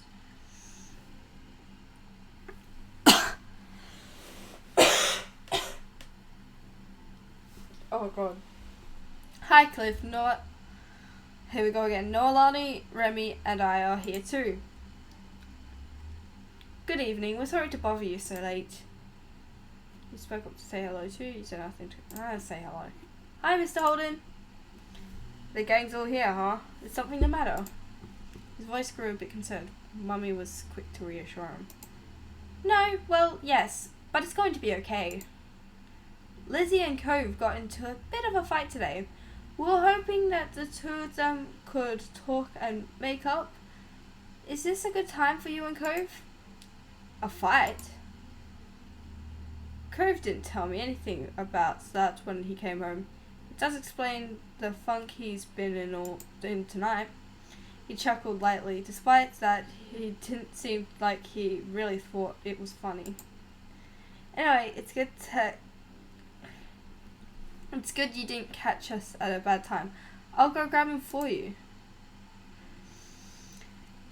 There was some shuffling on the other end. He must have gone far because you could still hear him calling out. Cove, there's someone on the phone for you. After a beat of silence, there was more muffled talking from Cove's dad. Come on, bud. Lizzie called just so she could talk to you. Remy's on the other end listening too. Don't you even want to say hi? Took a bit of back and forth, though the conversation seemed one-sided, since you couldn't hear Cove properly. Eventually, Cove took the phone from his dad. Hello? Hey, it's Lizzie. Yeah, I know, Dad told me. Cove's tone was defensive. Lizzie turned to Mum, scowling. One stern look from her, though, and Lizzie turned away. I just called to say I'm sorry for not playing nice with you today. I won't do it again.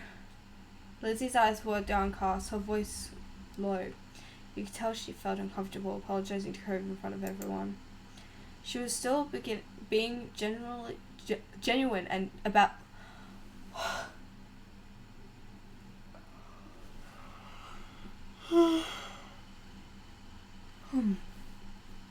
She was still being genuine about feeling bad. Cove must have realized that too, because he sighed quietly. Okay, I guess I'm sorry too. A sense of relief washed over everyone as his acceptance of the apology. Mum crossed her arms while Mummy's shoulders relaxed. Lizzie's eyebrows raised up. You wondered if she thought he'd refused her apology. Dad, can I get off the phone now? You couldn't see him, but it was obvious that Cove felt awkward about the situation. It had come off uncomfortable the entire time, really. Yeah, you can go back to your room if you want. Be sure to say goodbye first, though. Bye, Lizzie. Bye. Bye, Remy. You perked up at the mention of your name. You smiled even if you couldn't see it. Bye, Cove. With that said, Cove must have handed the phone to his dad and left, since Mr. Holden spoke up. All's well that ends well, as they say. Thanks for arranging this. I'm sure he appreciates it. As Mom replied, Lizzie tugged on Mummy's hand to catch her attention. Can I go now too? Sure, sweetie. Thank you very much for apologizing to Cove. Mom flashed a brief smile at Lizzie and nodded her agreement. Given permission to leave, Lizzie scurried off towards the stairs. She seemed to be feeling much better with the incident behind her. Mom and Mommy returned to the phone, taking it off the speaker. They continued talking to Mr. Holden. You couldn't tell what about. You were glad that was the end of it all. Lizzie and Cove might not get along, and probably still won't, but they weren't mad at each other anymore. Mom and Mommy weren't upset either. Everything was finally back to normal. With that thought, you retreated to your own room with a spring in your step. Alright, it's too long day. Let's just say, oh, sorry. There we go, save this. Okay, it was another scorching summer day. The kind where no sooner had you finished one cup of water, you're already filling it up again. Everyone else had something on, so that afternoon it was just you and Shiloh. This didn't happen much, especially since Cove had arrived. Okay. Okay. This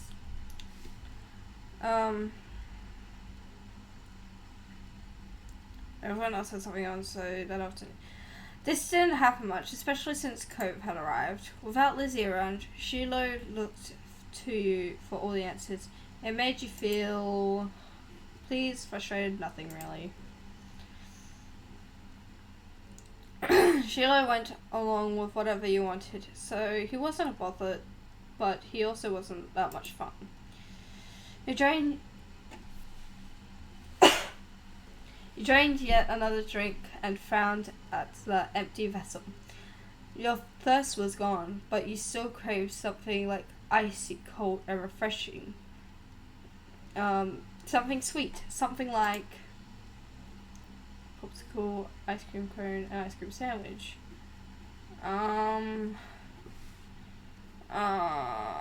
Ice cream cone. Nothing beat a classic creamy scoop of ice cream on a day like this. Oh, shoot. On a day like this. There was nothing like that to be found at home. You knew that without needing to look, your moms didn't keep sweets in the house. Outside, there were plenty of places where such goodies could be obtained, but they were shops and demanded payment in exchange for their products. You sighed, you voiced your predicament out loud, you asked Sheila for help.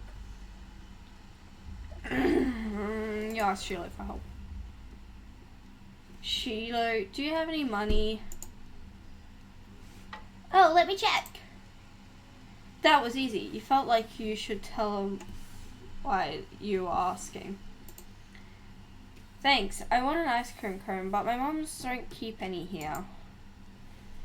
Sheila rummaged in his backpack and proudly produced an assortment of coins, plus one stray button. You set the button aside and counted the coins in neat piles. How are you doing? Everything's working? Cool. You can barely see me now. Woo! Woo! Okay, alright. I'm getting really tired. You set the button aside and counted the coins in neat piles. Just over $1, you announced this to Shiloh. He had almost certainly come to the same conclusion, but he'd been watching you expectantly. It's enough, it's a start. It's not enough, it's a start. It's a start. Shiloh beamed at you. We need to find some more. Okay! The two of you lifted couch cushions, stuck tiny hands down deep crevices in the sofa, under the furniture, and scoured the back of drawers. Most of what you found was useless or gross. Bent paper clips, fluffy wisps of dust, or sandy crumbs. But every so often, one of you would strike silver or bronze and add it to the growing pile of coins. Dusty and disheveled from checking every room and squinting into every tiny nook, the two of you finished pooling your finds. Shiloh held his breath as you counted the coins once again. $2.53 and 2 buttons. You didn't know when the second button had decided to join the party, but you were too pleased with your successful haul to throw out. Is that enough? You figured he knew the answer without looking for confirmation, but the thrill of your success and the reward that would follow cancelled out any other feelings you might have had about that. Yeah. You could now afford something at the shops. Just one thing, but that was infinitely better than none. Shiloh clapped his hands. Yay! The two of you dashed outside. The promise of sugar buoyed you onto your destination, where breathless but happy, you started to step. Oh my god! You stared at the overwhelming number of options. You knew what you wanted, but it wasn't just you who had contributed to the funds to get the treat. He seemed to notice your pause. Oh my. Okay. Aren't you getting an ice cream cone? Shiloh asked, as though he was entirely separate from the decision, rather than someone with a stake in the outcome.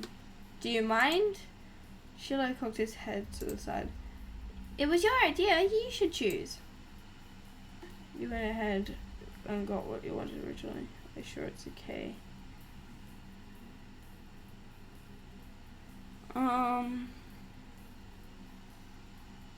You tried to get something you both wanted anyway. It wasn't fair for you to be the only one to decide when he'd been a main factor in making this happen. Some of the money came directly from his backpack. What do you like? All of them, they're so good! You pressed soda. What do you really like, popsicles or ice creams? Which is your favourite? Oh, it's so hard to pick, I don't know. Frustrated, you cut to the heart of the matter. You want me to choose? Yeah!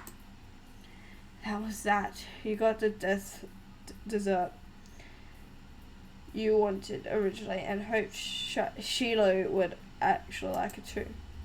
Finally, the reward for all your hard work was in your hands. You laughed at the soft ice cream. The sweetness perked you up. He held it out to Shiloh so he could take a turn. He shook his head. You can finish it. He didn't want any after everything he did to help get it? That was weird.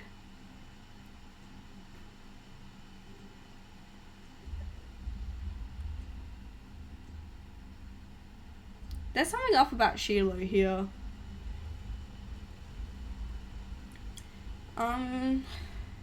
Try to include Shiloh. Even if Shiloh said it was okay, every story you'd ever seen on TV or read in a book said that sharing was caring. You stood your ground, even as the treat started to trickle dangerously towards your fingers. It's only fair that you have some. We both bought it, but you want it more than I do, and getting to play was a lot of fun already. So you can have it. That's more fair. He held it out to him. I want you to have some, even more than I want to finish it. So eat your part. Relenting, Shiloh took the treat and gave it a taste. His eyes lit up. It's really good, thank you. He smiled, pleased with your good deed. You picked the best one. Did he mean that? Shiloh was always nice, no matter what happened, even if he hated it. You knew he wouldn't say so. Maybe he thought it was gross, and that's the real reason why he didn't want to take some. You had no idea. You studied him as he ate a little more, and he had every appearance of enjoying himself. Still weird. The two of you began to head back home as he ate. You walked side by side on the shore in silence, but your thoughts kept drifting to the boy beside you. Why didn't he speak up for himself? It was almost as if Shiloh didn't know how to say what he felt, or was too afraid to. You figured that it was his problem and didn't care. Are you scared of me? Thought it was kind of sad. Are we friends?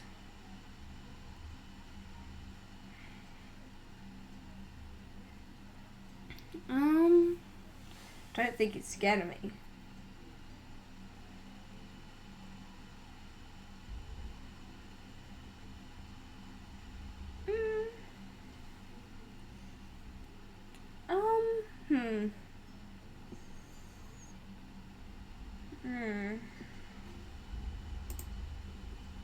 Man, there is something up with this child. I don't think he's scared of me. But I wouldn't know. Children are always scared of me. I thought that was kind of sad. Not being able to talk to people isn't fun. And you don't want to be the kind of person that... You don't want to be the kind of person people were scared to tell their honest opinion to. You considered asking Shiloh, but if he couldn't give an opinion on something like ice cream, then he wasn't going to open up about this. You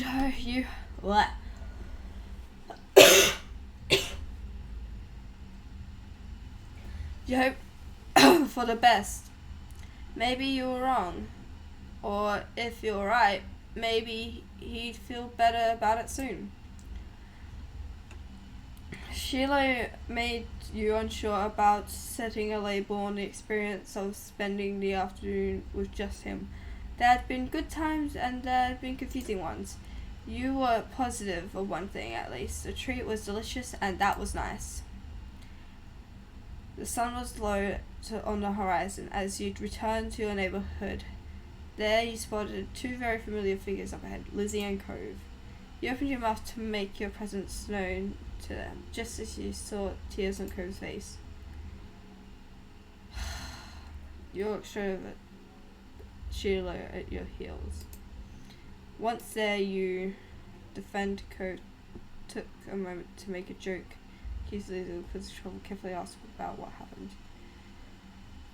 I want to try and make a joke, but I don't think it's a good idea. Without a time machine, the only way you were going to find out was by asking the witnesses. Lizzie might have done something, but she could have been in the wrong place at the wrong time, or even come to Cove's aid. You wanted to hear the story. Cove, what happened? Remy, I got yelled at. Took a deep, steadying breath. Some grandparents got mad at me. Ah, sorry. Lizzie jerked her head in the direction of the nearby house. Your heart sunk. You knew exactly what had happened. Every year, the same mean old couple rented out that condo for the summer. You, Lizzie, and Shiloh knew to stay away from him, but Cove couldn't have. They're like that with everyone. Even your mom struggled to find anything nice to say about them, but the elderly pair particularly took offense to kids. It didn't matter if they were really nice to like Cove. Yeah, Lizzie said. Lizzie drew herself up. She looked pointedly in your direction. Uh-huh, I was helping. That's cool. Is there anything I could do? No, I'm just gonna stay away. Or you could teach them a lesson. There was a devilish glint in her eyes. What? You could ding-dong ditch them. Go ring that doorbell and run. It'll be great because they're so slow. They'll never catch you. That's dumb. I don't want to go near them ever again.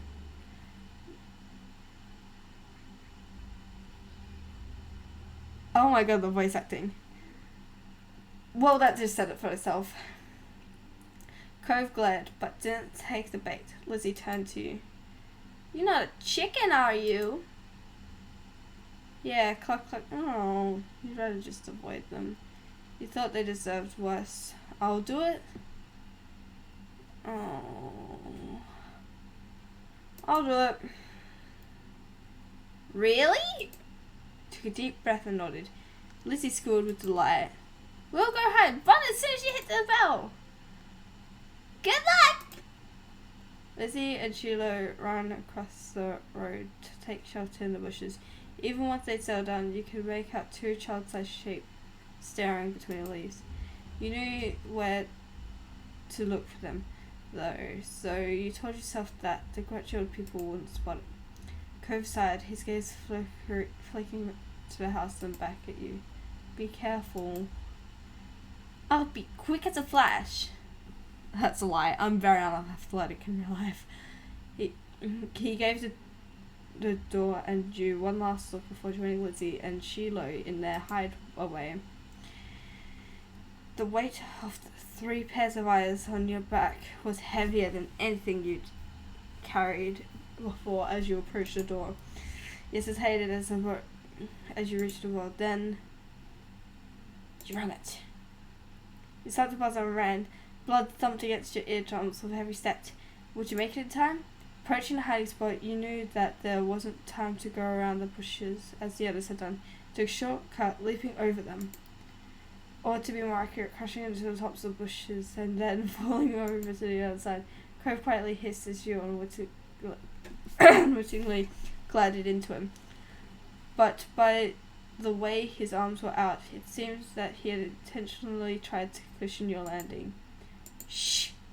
Lizzie put a finger to her lips and nodded at the house. You disentangled your limbs from Cove's and spun around to see the old man framed in the doorway, peering back and forth suspiciously.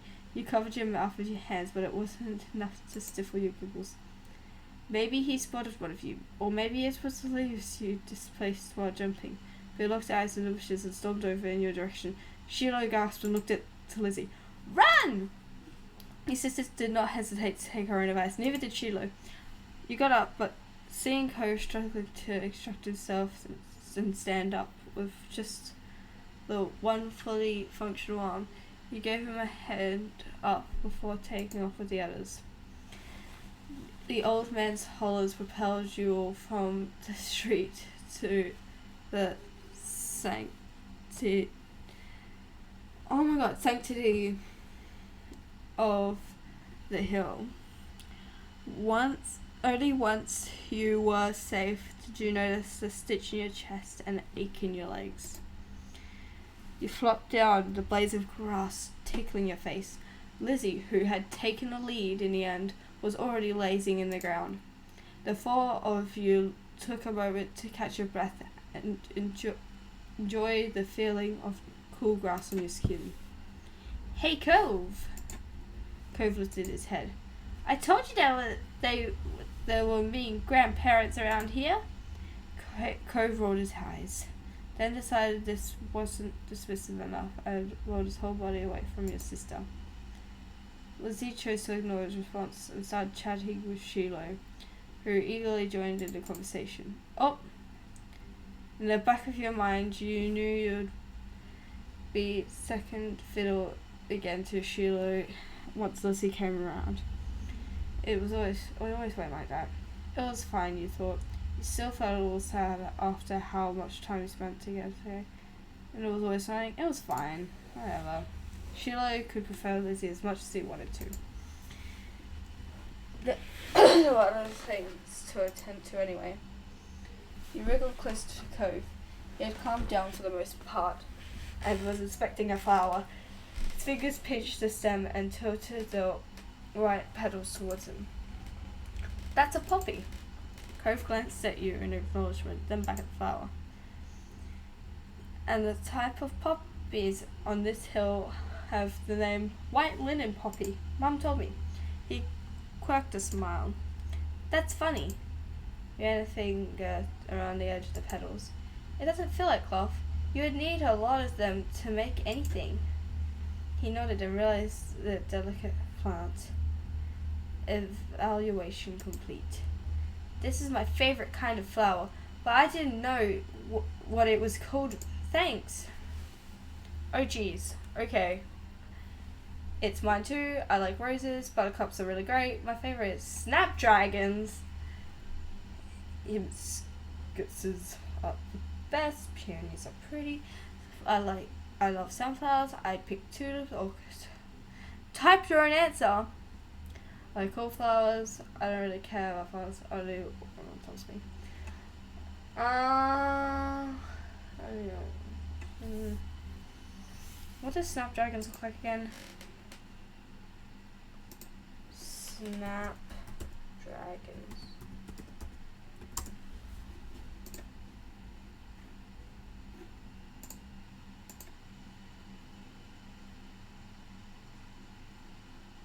Oh dear, okay. Oh, they're those things. Is there anything about lavenders in here? There wasn't, isn't there?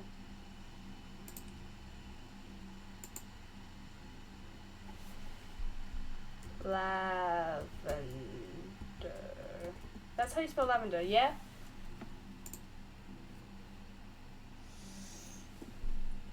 I think so. Okay. I don't know. A lavender, huh? Neat. Thanks. Oh my god, the art is so beautiful. You moved onto your back. Whoop, I hit my mic. You moved onto your back with a small smile and looked at the darkening sky. The blanket of clouds riding you over thick throw you curled under on cold rainy days. You wondered if the clouds would be as soft. They lazily floated on by, splitting from each other, merging and morphing into new shapes. You saw a dolphin, you saw a car, you saw an alpaca, you saw a smiley face, you saw cloud shapes. I saw a dolphin! You saw a dolphin leaping for the sky. You nudged Cove and pointed to it. Look, a dolphin! Cove joined you in gazing skywards. Yeah, I see it. Really? No, but I like dolphins. Hey. Chuckled at your reaction.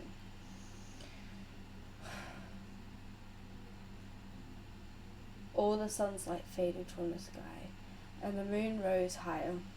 Lizzie got to her feet, dusting strands of grass from her bare legs, and surveyed her surroundings. The ocean, visible from the crest of the hill, beckoned with every sweep of the tide. Let's go to the beach! There was no argument from the other two. Shiloh was still Shiloh, and Cove would never say no to going to the shore. He was a child of the sea. You wanted to go to two, were too tired to argue. What if the others wanted objective like, yeah. The beach wouldn't necessarily have been where you choose to go next, but I would have chosen Cove next. But if that was what the others wanted, you would go. Oh. You stepped into the sand for the second time that day, but it felt different at night. The beach was nearly quiet at this hour. Abandoned sand castles and footsteps on the sand were too big to belong to any of you. Were the only indication of how busy it had been only hours earlier. The four of you kicked shoes off and removed socks and walked along the water's edge. The waves tickled your feet. I wonder what would happen if you tried to take a bath in the ocean with shampoo and everything. That would be bad for the fish. I didn't say anyone would do it. Jeez, you don't have to be serious about everything. You're the one who asked that what would happen. That is what would happen. It'd hurt the fishes. I like bubble baths at home. They're a lot of fun. Me too. Bubble baths are luxurious. You'd never heard Lizzie use that word before. Mommy loves to have bubbles in a bath. She'll turn the lights off and have candles. I'm sure I'm going to do that next time. Hey, when's your mom going to pick you up anyway? Not for a while. She's busy. What about your dad? How come you never talk about him? Nobody does. Don't you know you're not supposed to ask something like that? Why would somebody want to talk about something they never talk about? You kept your eyes on the ground, watching your toes get swallowed by waves. Even if Shiloh never seemed upset when this topic came up, it made you feel awkward just for having both of your moms. It's okay. I'm like Lizzie and Remy. I don't have a dad, but I don't have two moms. I just have one. She's really great. Oh, sorry. I only have one now, too. My mom isn't here. She's back home. It's just my dad with me. I never had a dad or anything, so I don't feel bad. It's really sad that your mom is gone. Cove nodded. You joked about Sheila's mom getting together with Cove's dad? No! Even if they're all different, our parents are good in their own ways. You didn't say anything. Yeah, I think that's... yeah. Cove couldn't muster a response. You didn't think he truly agreed, though. The silence broke with a splash as Lizzie kicked it in your direction. Cold water and sodden sand splattered against your legs. Lizzie giggled, foot still outstretched from the kick. Cove joined in, striking the incoming waves to make a splash of his own. Shiloh scurried out of Cove's spray zone with a grin. You made a run for it, you retaliated. I retaliated. You used your foot to smack the water pulling around you, sending an arc of sea foam flying back into your sister. You laughed as she sputtered, some of the salty seawater having landed on her mouth. She spat it out. Yuck! Lizzie chased you, intent on revenge. You dashed up and down the coast, taking it in turns to be the predator and the prey, as well as joining forces to take down Shiloh or Cove. Alliances were forged and wordlessly broken. Everything was fair game in war. Ah! Sheila's brief exclamation was drowned by the biggest splash yet. caused by him falling face first into the ground. That would have been bad enough without the wave that followed, cascading over his prone body. Shiloh sat up, shaking his head like a dog coming in from the rain. As you all hurried over to check on him, his hair was plastered on his head and his soaked clothes clung. If there was any part of him that was still dry, you couldn't see it. That was crazy. Are you okay? Yeah, my foot got stuck and I fell over. Way to go, Sheila, you dumbo. Your foot... Oh, you have to help him up. Sheila didn't take your outstretched hand. After a moment, you dropped it. Lizzie was too busy secretly to notice and held her hand up to Sheila too. He reached over and took it. Slowly he started to pull himself from the ground. Then he slipped on the slick sand, dragging him and Lizzie down just in time for another wave to hit. The water rolled over them. Ah, sorry! What were the odds of that happening twice in a row? You thought they must be low, but there's no way Sheila would do something like that on purpose, then pretend it was an accident, especially not to Lizzie. Even if your relationship with Sheila felt unclear, he did at least like her a lot. Lizzie was his favourite, right? Smiling boldly, Lizzie extracted herself from the ground and wiped a streak of sand from her cheek. She didn't intend to let this embarrass her. Sheila got up again, as this time without incident. He looked like a drowned puppy, but that didn't stop Cove laughing at the two of them. With that, it was time to call it a day. The four of you made the journey back home, leaving a trail of wet footsteps on sand in your wake. Damp clothes may have weighed down some of the group, but your spirits were high. Your arms swung side to side as a cool breeze flowed past. Your moms were outside chatting to Cove's dad. We're back! Your mum's faces fell as they took in the state you all and ranging from messy to soaked. Elizabeth, is that what you had to say for yourself? You brought half the beach back with you. They certainly did. What's Marigold going to do when she comes to get Sheila? Is that how you want him to be for the long drive home? Cold and filthy? Lizzie's expression turned sulky over the scolding. Being the oldest could be fun, but it also meant she was the first to get into trouble when something went wrong. Mr. Holden only had an end chuckled as he ruffled Cove's matted hair. You've been out making memories, bucko. I'm glad you had a good time with your friends. Cove used his slightly moist cast arm to push his dad off. Mr. Holden's eyes widened when he noticed that that had gotten wet. Now he was worried too. I think they could have found a less risky way to spend time and had just as much fun. That might be right, kids. What can you do? Come on, Cove. Let's go get you cleaned up and dried off. We wouldn't want that cast to be reset. Cove winced at the thought. Okay, that a boy. Mr. Holden casually bent down and plucked Cove off the ground, ultimately holding Cove against his chest.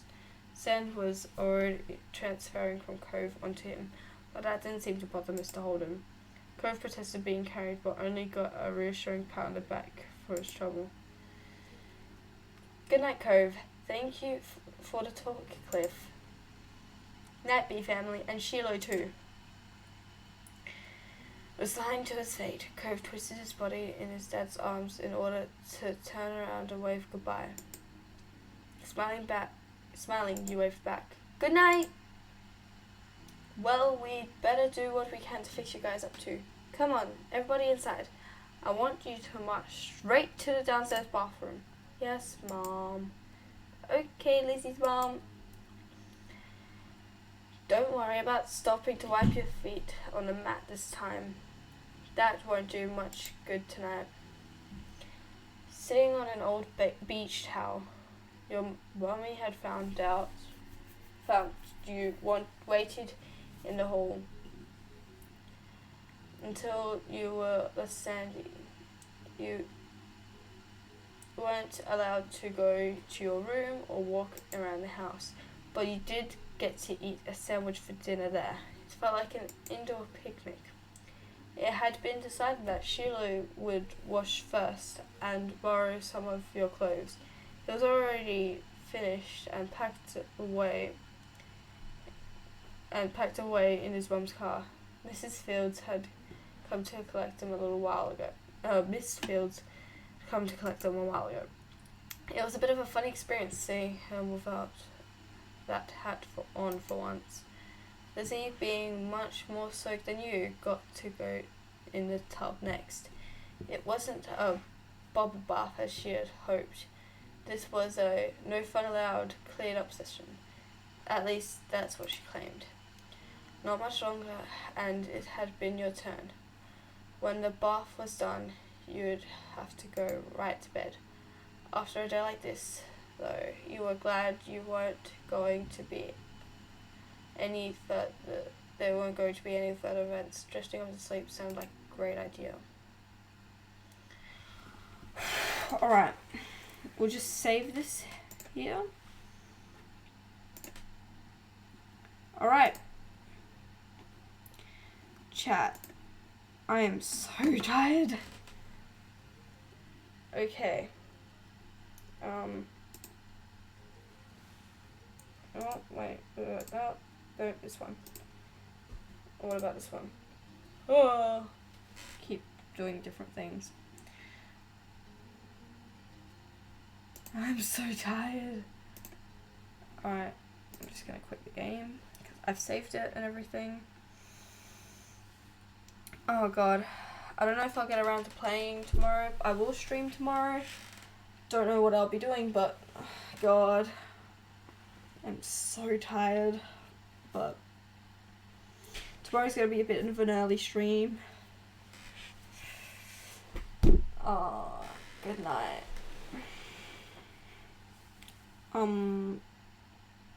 That's all, yeah. Good night. Or good morning, or wherever you are. Goodbye.